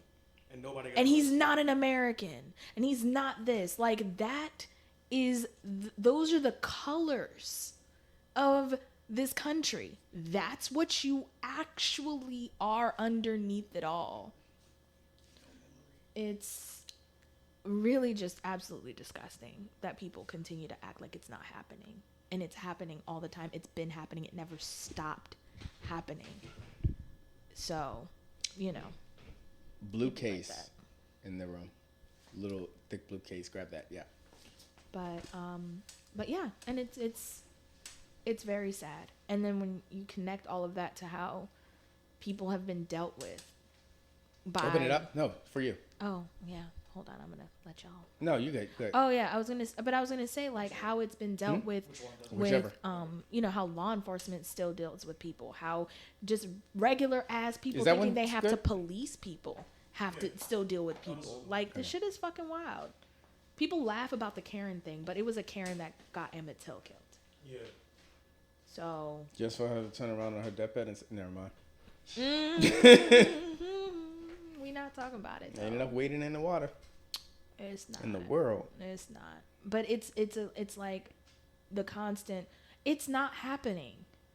If we don't talk about it, it didn't happen. Yeah, but like I said. But it is. Yeah, and for us to be in that situation where like it's still affecting us today. If racist shit didn't affect Black people today, then maybe we could shut the fuck up about slavery. Maybe. And I still don't think that, because circles, like you said, life works in circles. So if you just sit there, if you completely ignore what's happened in your past, like, you're bound to fall into it again. Yep. But you don't even have a basis of an argument. People are still affected by what happened 100 years ago. Less than that, even. I mean, I think like before we started, I brought up like how housing has affected people for generations, and we talk about generational wealth. We talked about it in episode 10. It's that it is this. It's the evolution of slavery. It's like it went from slavery to Jim Crow to different forms of systemic racism, and so on and so on and so on. Yeah. And how it plays into the incarceration rate in the country, and a myriad of different other things. But I recently watched this like short documentary on housing, and it started like in the 1920s during the Great Depression. There obviously was separate housing for people of color versus non-colored people, and then it was like when white people were leaving the projects that were developed for them, then it was like, okay, well, what are we going to do with all these vacant spaces? And Black people started moving, different minority groups started moving into those neighborhoods. Yeah. And so what happened is the banks made partnerships with all these contractors and everything, and built all these suburban neighborhoods. And they're like, who the fuck is going to buy all these fucking houses? And they're like, don't you worry, we have a market. And they made it so it was only possible for white people to purchase homes in the suburbs, and then later on be like, no, not only do you get to purchase this home and be around your fellow white Americans, but no one around you can sell to anybody of color. They can't rent, sublet, lease, none of that shit. And guess what? They'll never be able to buy in this area. And people were like, oh, sweet. I love that shit. In their contracts and shit too. And it's written in their deeds, and there are some titles and deeds and contracts to this day that still have that language in it. And these houses were bought for like what, $10,000 or less. Yeah. And over the years, you're able to sell it for what, triple that, more than that, so on and so on and so on. And it's like the stages continuously move forward where the financial benefit now is affecting an entire demographic of people to be in the position of gaining and another of losing out on opportunity. And then that affects multiple generations. That's why so many white kids were able to go to college, because their parents could afford it if they sold the house for whatever amount of money. And it's like that is affecting kids up to today. Like, it's one thing I tell people I stopped using a long time ago, and it's all that. Just sorry. You good? It just it fucks with me, bro. Yeah, no, like, I get it. It's fucking terrible. And as a first generation American, I know that sometimes I'm even told like, well, you're not actually black, so you don't really understand. And it's like, no, I get called a nigga just like you. I did not see that coming. I get followed around a store just like you. No cop stopped me for absolutely no reason. Just like you. So, really doesn't matter. Yikes. It's all about the way we look. That's all it is. Fuck, you threw me off. So sorry. Oh, it's a word I never use anymore? It's white privilege. I don't use white privilege anymore. Yeah, I'm trying to pay more attention to that too. I use white advantage. Because the thing about white privilege is people don't understand what they've been. When they hear privilege, they're like, I was spoiled with these things. Somebody gave me these things in life, and now as a white person, I am capable of utilizing them. So I say white advantage because you have to understand that when you were owning land, and when you were passing down land and property, you were owning slaves and passing down slaves. Right. So, as property. People were property. I don't know why I emphasize the T like that. But anyways, you were owning slaves as well. So you were already in a state in which you could pass down property. Now, black people come in and we're 400 years behind the curve. Right. They And said, now pull yourself we are up by your finally- bootstraps. Yeah. Ain't no boots. Right, exactly. We ain't got shoes. Socks. What are those? what What the hell are pants? You gave us sack potatoes for freaking use as pants. Like, Right. get out of here. And that's why I use white advantage. It's because you were generationally ahead of black people. But there's even the argument of poor whites that, didn't That's have why I that say advantage. white advantage. Because if you Right. say white privilege, people will say, I don't have any white privilege. I struggle just like African Americans do. And it's like, yes, but America has a white advantage. Oh yeah. It's America, you might not suffer from white privilege because you might be a low class white person, or you may only pull in 15, 20,000 right. You may be year. on welfare, but white advantage is a thing in America, and it's not a person on the planet. It's less arguable than white socially, privilege. But but it's more than just an economic structure that there is an advantage. It is a social structure that's that's the issue that gets skirted around the most. Is like everyone wants to focus on the economic. God damn. On the Big economic. ass head. It's like a fucking planet. Your words, not mine. But it's really like everyone wants to focus so much on the economic structure and the advantage that a specific demographic has had for the economics of it. That's why I have a problem with people saying let's forget slavery, because like, no, that's it's a fucking huge basis on to where you this stand country right was now. built on the backs and with the blood and sweat and tears of entire generations and legacies worth of other people. Yeah. And that's not just limited to black and black people or enslaved Africans. It is the indigenous. It is the Chinese. It is the Mexicans. It is everyone outside of a specific demographic that dealt with a certain type of treatment, and it's perpetuated. It has been perpetuated for such a long time that it cannot be ignored even to today. So, fuck how you feel. There was a point I was gonna make, but I got on my soapbox. Off the soapbox.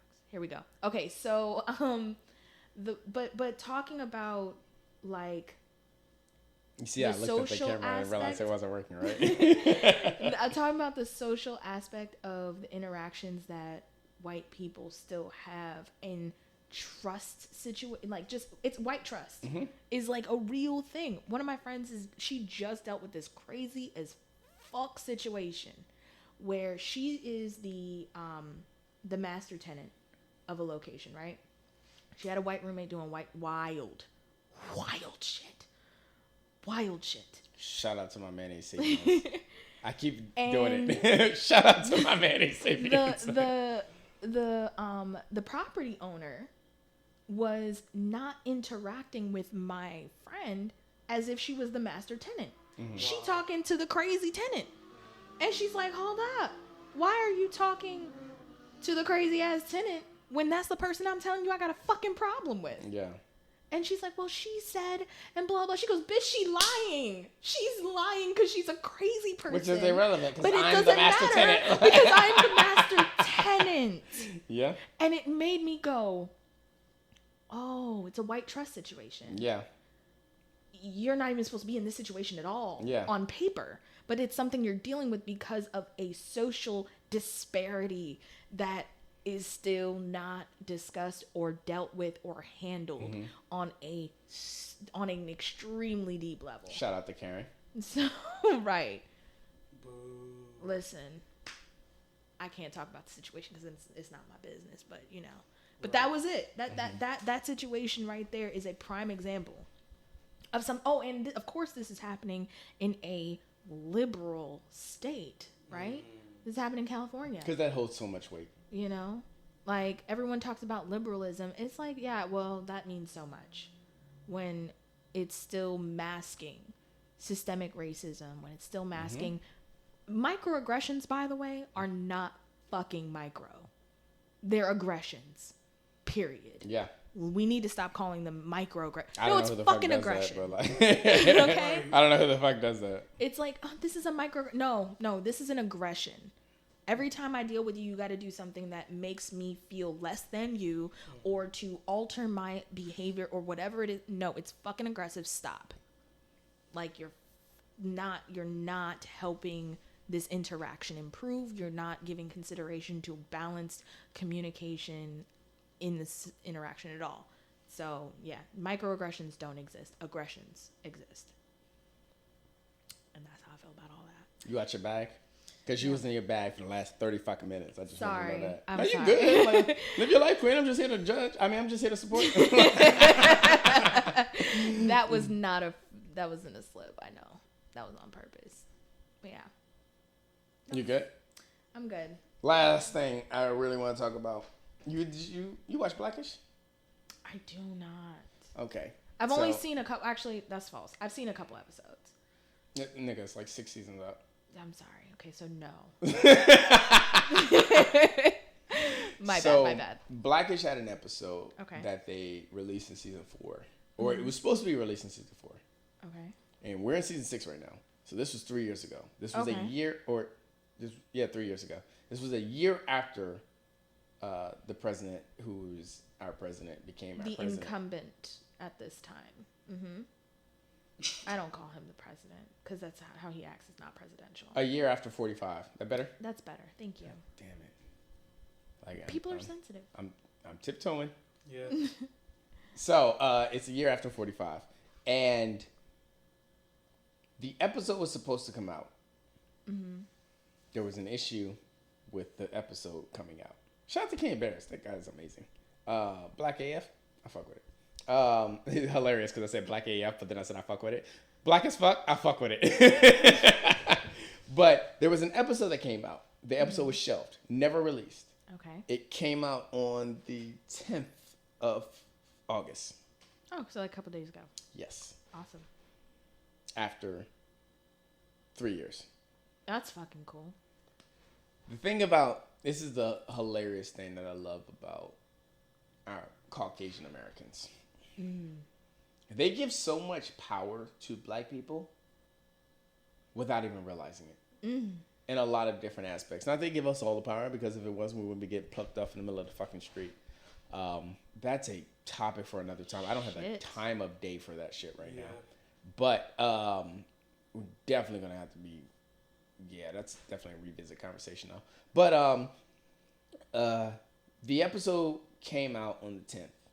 And you can tell that the reason the episode got shelved, it was because it's mentioned 45 a lot.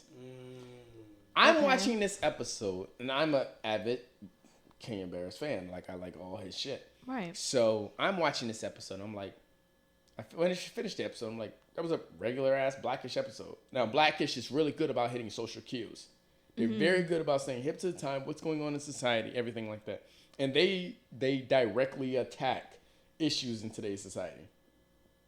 There's comedy in the show, but they're definitely attacking social issues. But that's what art's supposed to do. Yes. So, and I watched that episode. I'm like, that was a regular Blackish episode. Like that's what I would expect from this show.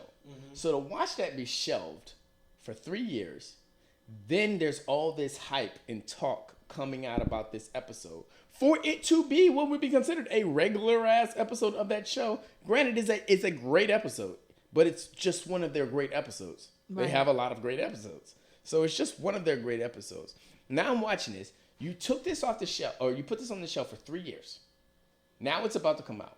You have all this talk around it. There's all this highlight, all this spotlight around it. For it to be a regular show.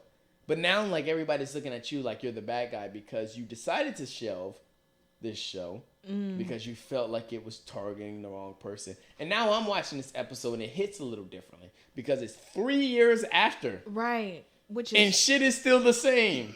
Crazy. 3 years after, and everything they said is still very valuable today. But now that I know this episode is coming out 3 years later, I'm comparing between it coming out 3 years ago and it coming out now. The relevance is still top notch. And that's the problem. But that's now you're crazy. giving all this spotlight to this show for something you should have never shelved to begin with. Yeah, but you should have never because they shelved it. Now it has all this publicity, all this hype. Now it has all this extra focus because I know this episode was supposed to come out 3 years ago, and now I'm looking at it now, and it's like, yo, y'all didn't stand a chance against this show. Everything that was said in this show is still as relevant then as it is now. Today. Yeah. And my mother said, I'll go watch it. I was talking about the episode. My mother was saying, shout out to moms. I don't like shouting at my mom because she's a bully. Wow. She is. About yourself too. Say what? So that speaks a lot about yourself too. Yo. Oh, you talking? Yeah, you're right. I don't know if you were talking about the fact that I'm making this about me or the fact that like I'm also a bully. I don't know, but both are right. Two things can be true. Yeah. But I was having a conversation with my mom and she was like, "Oh, it's just because white people can take it now." That's basically like that's not what she said verbatim, but like that's what I got out of that because at that point having that conversation about the issues that were going on was still touchy. We're still a year into this presidency, so only black people are looking at it like, this ain't no surprise. Yeah. But then white people are like, maybe there's a little bit of faith left. And then like 3 years later, it's like, we ain't stand a chance. We ain't stand a fucking chance. That's wild. Yeah, so it's like, and that's what makes it worse, is because you shelved it, and now it looks like it's so much worse now because It's like these motherfuckers was talking about this 3 years ago. The shit that has happened in the last 4 years. The shit that has happened in the last year. In the last month? Last week. The last 6 months. The thing right, about if you really think about how the administration overall like has had scandal after scandal after scandal, nothing on this level was happening. Well, we can't say that it wasn't happening, but it wasn't on this every single day. It's a new wild as fuck headline. And that's what I was talking to one of my homeboys about this. Because ever since Malcolm said it, shout out to Money Mouth. Ever since Malcolm came on in episode 8, he was talking. He said something. He was like, "No, he was talking about living. You don't know how long you got. We are getting plucked off in the streets." Mm-hmm. And I hate to say it because it sounds so like nonchalant about the situation, but that's literally what it is. Like motherfuckers are just us in the streets. Yeah, they're literally plucking us like we are fucking paper footballs off the fucking streets. And I was talking to my homeboy about it. I was like, they are literally like suffocating us out in the streets. And he was like, murder. I was like, no. I don't want to say murder. If you say murder, it doesn't hold the same weight of what they're doing to us. If you say murder, suffocation. Yes, exactly. If you say murder, that could be a police officer walking up and shooting a black person in the middle of the street. Mm-hmm. That's a problem. That's not my biggest issue. Right. My biggest issue is that they are out here killing us with their bare hands in the middle of crowded streets. In the middle of the day. In the middle of broad fucking, with their bare hands. You're not killing us with weapons anymore. You're using your fingers to suck the breath out of us. I can't call that murder. Yeah. Murder can go so many different ways. You can go and it's a terrorist murder people. Yeah. Police officers are suffocating the life out of unarmed people. So you have to call it that verbatim, like what it is. Yeah. They are literally kneeing on you till you cannot fucking breathe anymore. Eric Gardner had his life snuffed out. George Floyd had his life called for his mother that is not even alive. That's fucking crazy. The thing that is wild to me was the series of events. Yeah. It's not to sound like a conspiracy theorist or anything, but it is just this series of events, how the news came out about specific things. First, it was Ahmaud Arbery. Mm-hmm. If you have not seen that video, I don't promote people to go watch this stuff because it is very... I 100% disagree with what you just said. I 200% promote people to go watch that. You need to see what is going on in your country. I'm not arguing against you, but I'm backing a different horse here. Yeah.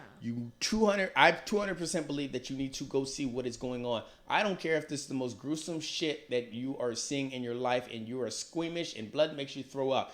If people are getting gunned down in the middle of the fucking street, you need to open your motherfucking eyes, hop online, and watch these people so that you understand the severity that is going on in America.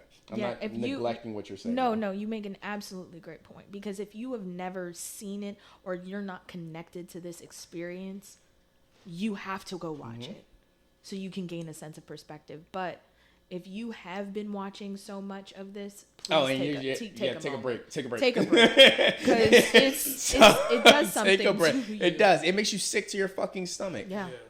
But with Ahmaud Arbery, his when his video came out, I think my brain was so numb to the imagery of watching our young men and women and our people getting killed that I just like my brain couldn't process what was happening. Same here. It was like, did that just happen?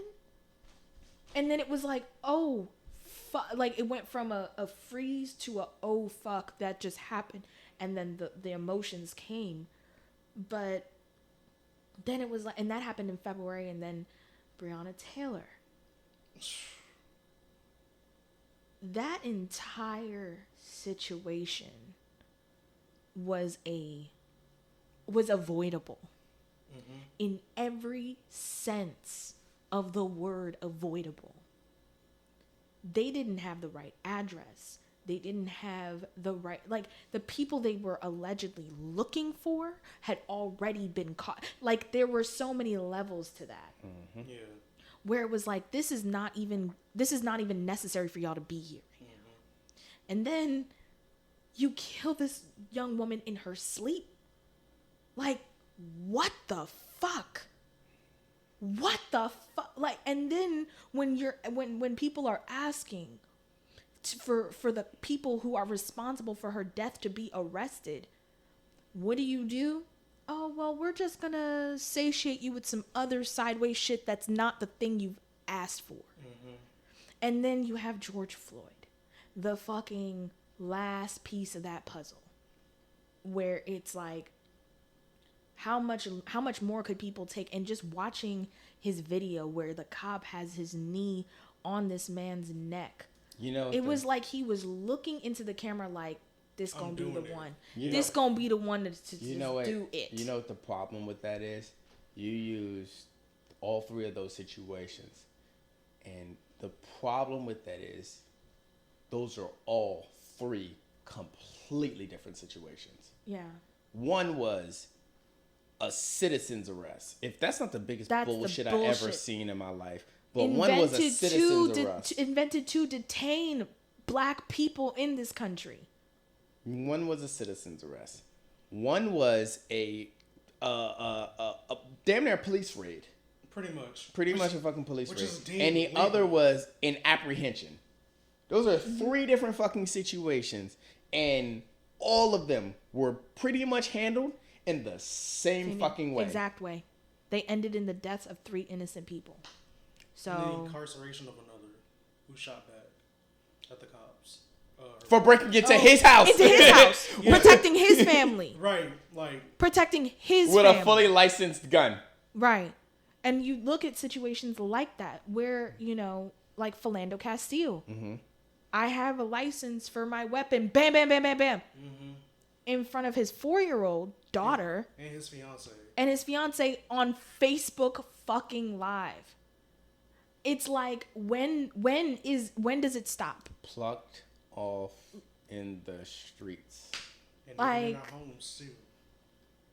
I said that on episode 10. It doesn't matter what you're doing. You could be sitting on your fucking couch eating fucking ice cream. And I said that, and everybody around the table went, yikes. But everybody around the table knew what the fuck I said was facts. Because it's plucked There's off. so many names. You start to just, like, there's so many names, and the list just keeps getting bigger and bigger and bigger and bigger. And I'm tired of adding to my t-shirt. It's really what it is. Does it stop? Yeah. And then those are just the names you know about. Right. Because Breonna Taylor, her name wasn't mentioned until like later on. Ahmaud Arbery's story didn't come out until all three of those stories came out within 2 weeks of each other. Yeah. And so when you look at what happened with the Black Lives Matter protests around the country and around the world, it was like the timing was supposed to happen the way it was, because it was like, this is all back to back, but these things happened back then. And so what is the response from the people? What are y'all going to do? And so the attention got brought to Black Lives Matter, but it's like, people have to have a plan. Yeah. There's a double-edged sword. And it has to be a unification amongst ranks. There's a double-edged sword there. I'm going to tell you this. Not to segue to the severity of the conversation, because this is a very big issue in America that we do need to help solve. Come back to that in a minute. But double-edged sword, because sometimes these issues, I think 100% these issues need to be addressed when they happen. Yeah. But I also think these issues need to be spotlighted in sequence, like in a series, because Jesus, if you bring attention to one Black Lives Matter or one unarmed black person killing this year, and then a year later you bring it to another one, and then a year later you bring it to another one. But if you combine all three, it gives a more severity, a bigger highlight, a timeline. So it gives a bigger highlight for the rest of the community to be like, oh shit, they are getting plucked off. Because at the end of the day, who cares if it happened 6 months ago? Who cares if the other one happened a year ago? Who cares if the other one happened 2 weeks ago? They were out here dying. And now you've just brought attention to all three of these situations in a 2-week time span. Yep. I don't give a fuck it don't give a fuck if it happened 2 years ago. It happened. It's a fucking problem. Right. So that's why I say it's a double-edged sword, because these problems still need to be addressed when they happen. Right. But they need to be addressed in groups. Yeah. Close the ranks on the scenarios. Yes. But I also think that because Black Lives Matter has so much attention to it, the question that John Lewis asked before he passed, may he rest in peace, all the amazing work he's done, was, what do you do? What's next? What now? And that's the question everyone who's involved in the movement has to ask. It's like, okay, yeah, no, what now? What are the next steps?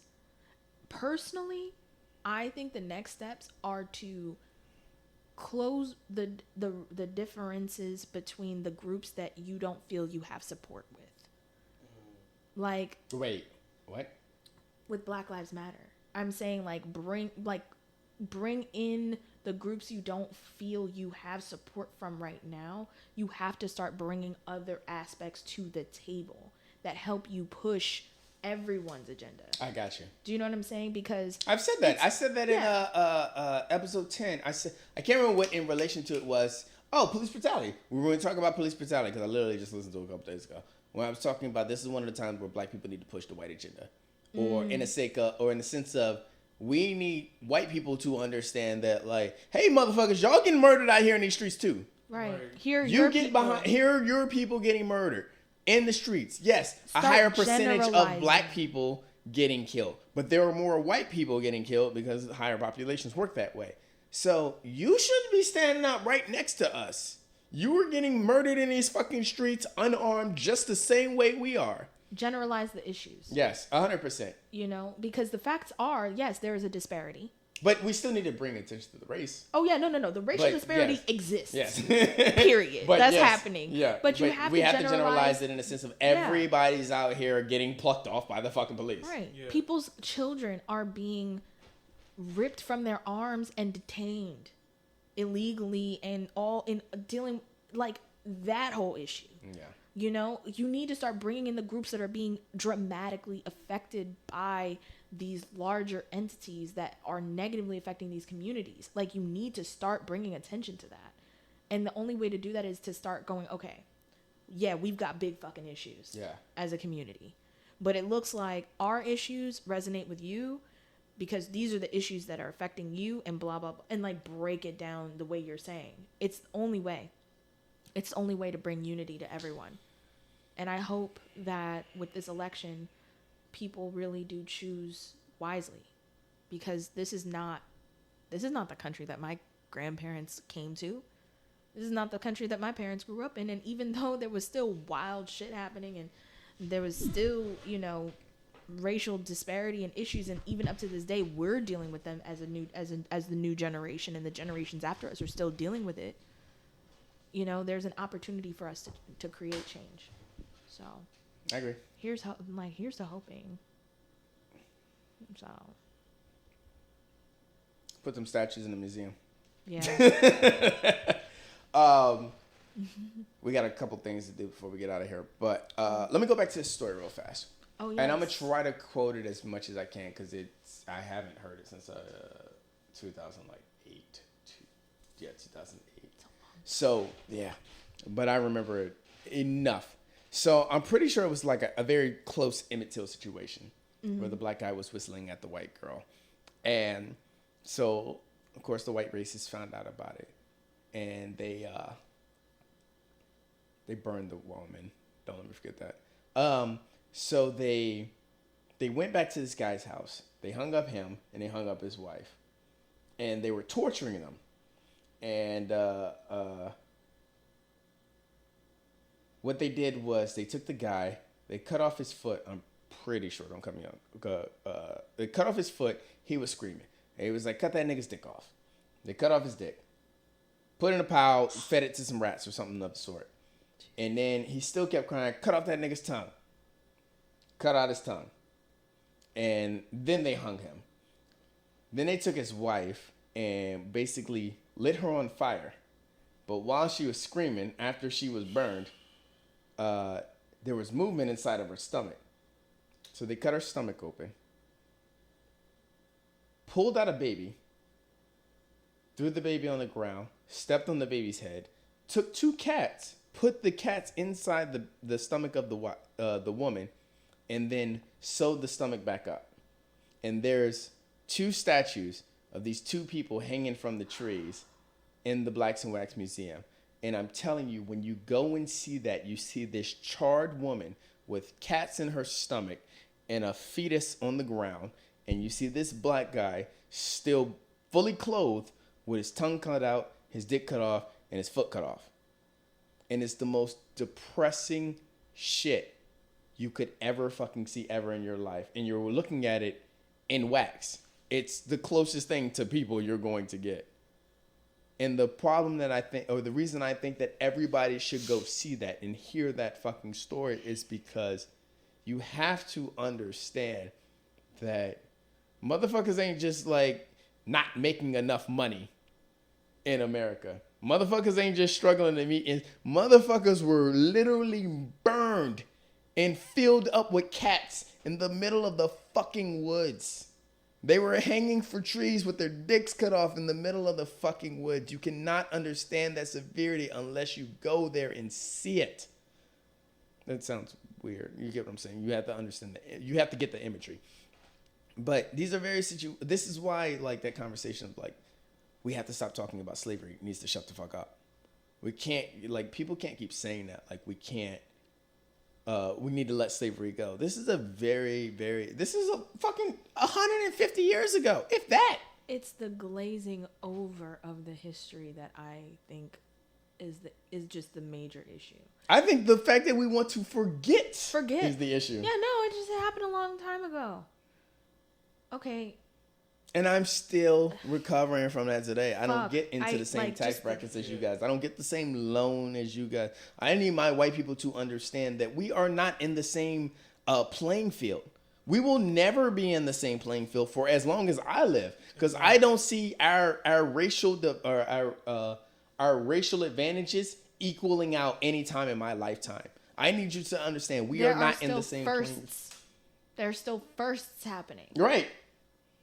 We as a black community are just recently finding out what the fuck generational wealth is. Mm-hmm. We are stepping into the realms of a white person's great grandfather's shoes.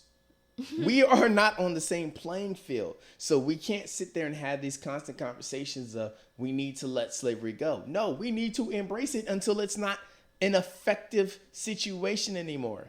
When we are at equal playing fields and we have the same advantages and disadvantages in life, then we can stop talking about slavery on a routine basis. You know, it's still history. Yeah. It still has to come up, but we can stop using it as almost not a crutch conversation, but you get what I'm saying. It needs to be that everyone is an American, period.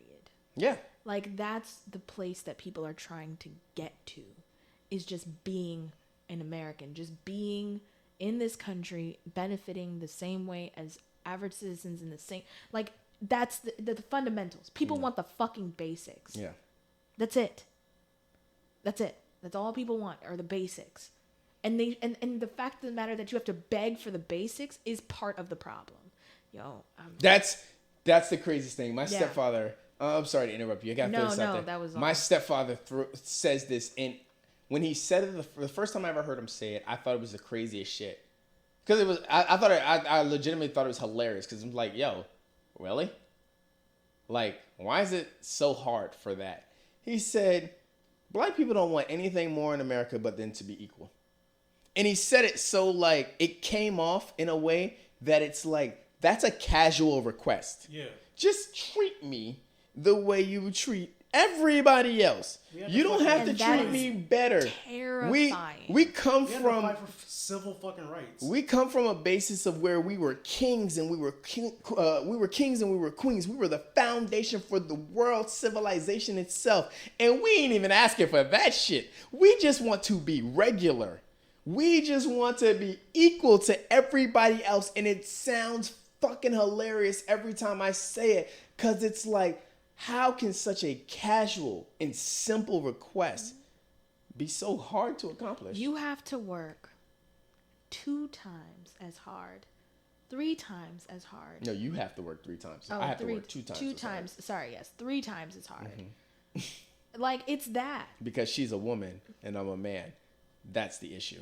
Neither here nor there. Well, it's actually here and there. But it's the fact that you have to work any number of times harder. Yeah, it's the fact that you have to work harder. Right. To be at the same level. To get through, just to get a basic. Yep. Right. You know, like, you know, we talked about it last time that I was, you know, on the first time I was here about, you know, being in the workplace with my hair being different, with looking a certain way, with dressing a certain way, with carrying myself a certain way, having to code switch to fit yourself into spaces. And it's unrealistic to function at that capacity all the time. It is draining. It breaks people. Yeah. You know? To the point of riot. I always say I'm not one to riot. I'm not one to burn down the corner store. I'm not one to burn down the Walmart. I'm not one to burn down the Target. But I understand why people are doing it. I will never not. If that's what you feel like you need to do to get your shit out, I will not be the one to stop you unless I'm required to stop you. If I'm in a position that requires me to stop you from rioting, as if I'm a police officer, then yeah, I have a job to fucking do. Right. But if I'm an innocent bystander and you are running down the street throwing bottles and shit, like, damn, I understand your outrage. I understand your outrage. If you feel like there's a specific, how do I say this? I'm treading carefully. Give me a second. If you feel like there's a specific infrastructure, a specific infrastructure that is holding you from receiving equal treatment and, I don't know, continued life, then I'm not one to stand in your way of destroying that infrastructure. I worded that so fucking good. God. Yeah. Tiptoed the shit out of that, and I worded it so good. But I'm not one to stand in the way of you taking down that infrastructure, if that's what you feel like is in your way. Because at this point, I'm fed up. I think that this is definitely the call for young people from different backgrounds to really push themselves into these places, to not just vote, but to put people that represent them in the positions of power to make the decisions. 100%. Because that's been a fundamental issue 100%. With how the changes have not happened. So I think that, you know, the next wave of new congressmen, local government really too, makes a huge difference. Please vote, y'all. People died for your right to vote. Even if it's for your porn star, make sure you get down and vote. And for this week's plug of the week, man, it's been so long since I got to say that. It feels good to be able to say that. Oh, man, I missed it. Y'all missed it. You know you did, whether you say it or not. This week's plug of the week comes from a very talented lady, Chey the Great, dropping a song in commemoration, that's the word I'm looking for, of today's episode, called Black Man. Give it a check.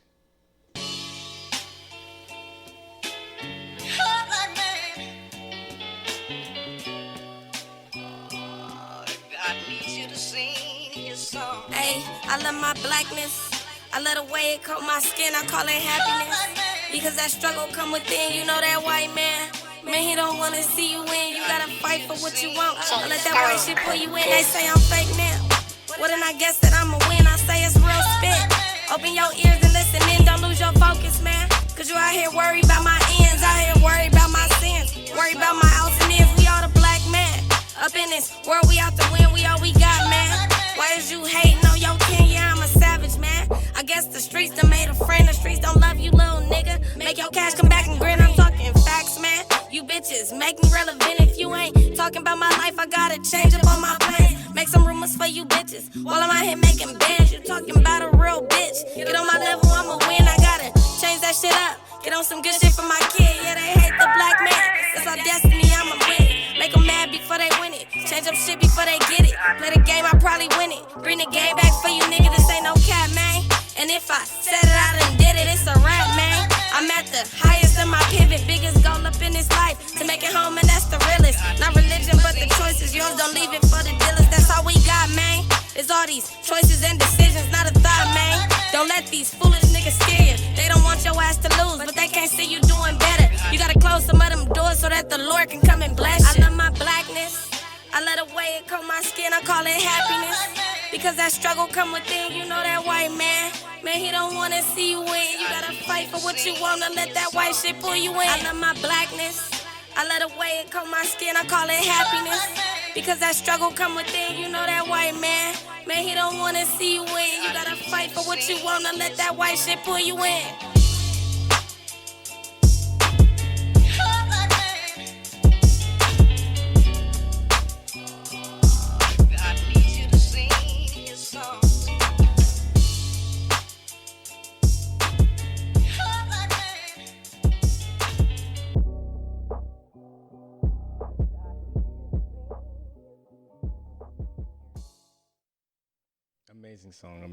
Amazing song. Shout out to Chey the Great for that amazing ass track. Make sure you check her out. And of course, she will be in the Plug of the Week playlist. Make sure you check that motherfucker out on our SoundCloud page. Please do.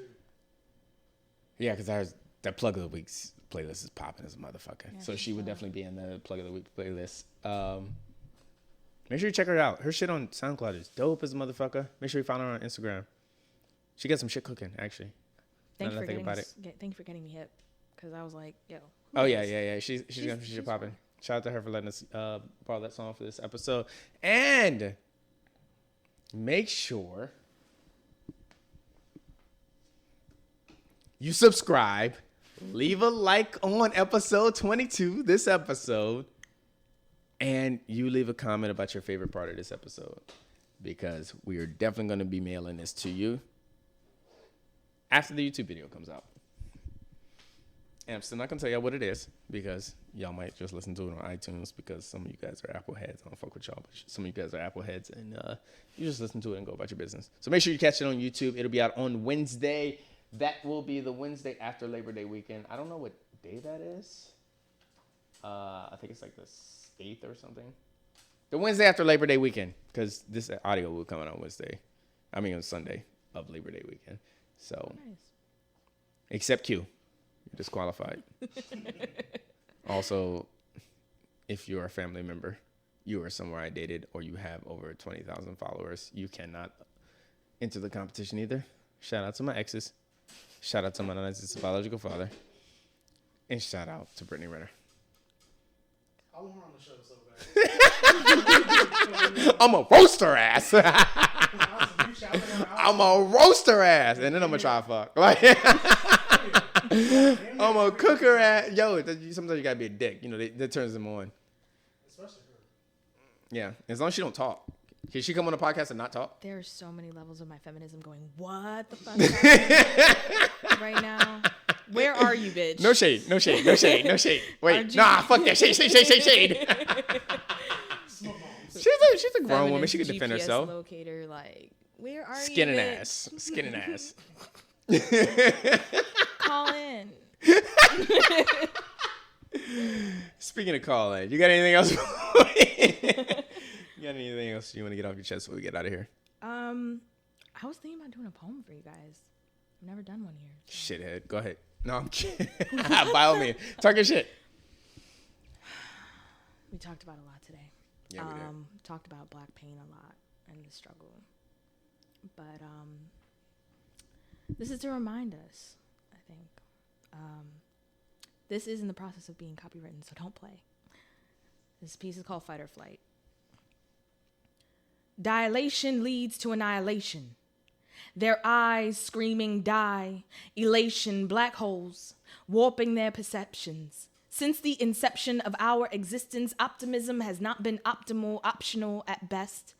Because in a blink, tears shed blood and sweat from brow stings our eyes, trying to make us shrink ourselves again, but we, open wide, shunting the flow to their major organs. Freezer burning in the morgues they put these souls in now. Resuscitating lost bodies with warm breath, adrenaline pumping. No more running from the beats per minute, steadily increasing systems ceasing to function at an adequate rate. Finally, eye to eye with their formulated fate.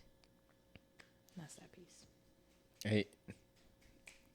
I was about to say amen, but I'm not. No, amens are always welcome. Oh, okay. All right. Amen. Amen. Yeah. And it's good to be back, y'all. Thank you for everybody. Oh, my God. We gave y'all 2 hours and 10 minutes on the return after 4-month hiatus. We back in this motherfucker. Our Sins and Woes podcast has finally returned. Shout out 795 for coming through. We here. Gang, gang. Squad. Shout out to Afia. Thank you so much for coming through. Thank you so much for We appreciate your having me. return. I appreciate it. Always welcome. To all my millennials, being your age is a sin, and no one wants to hear your woes. And to everybody else, this has been another episode of the Our Sins and Woes podcast. Peace!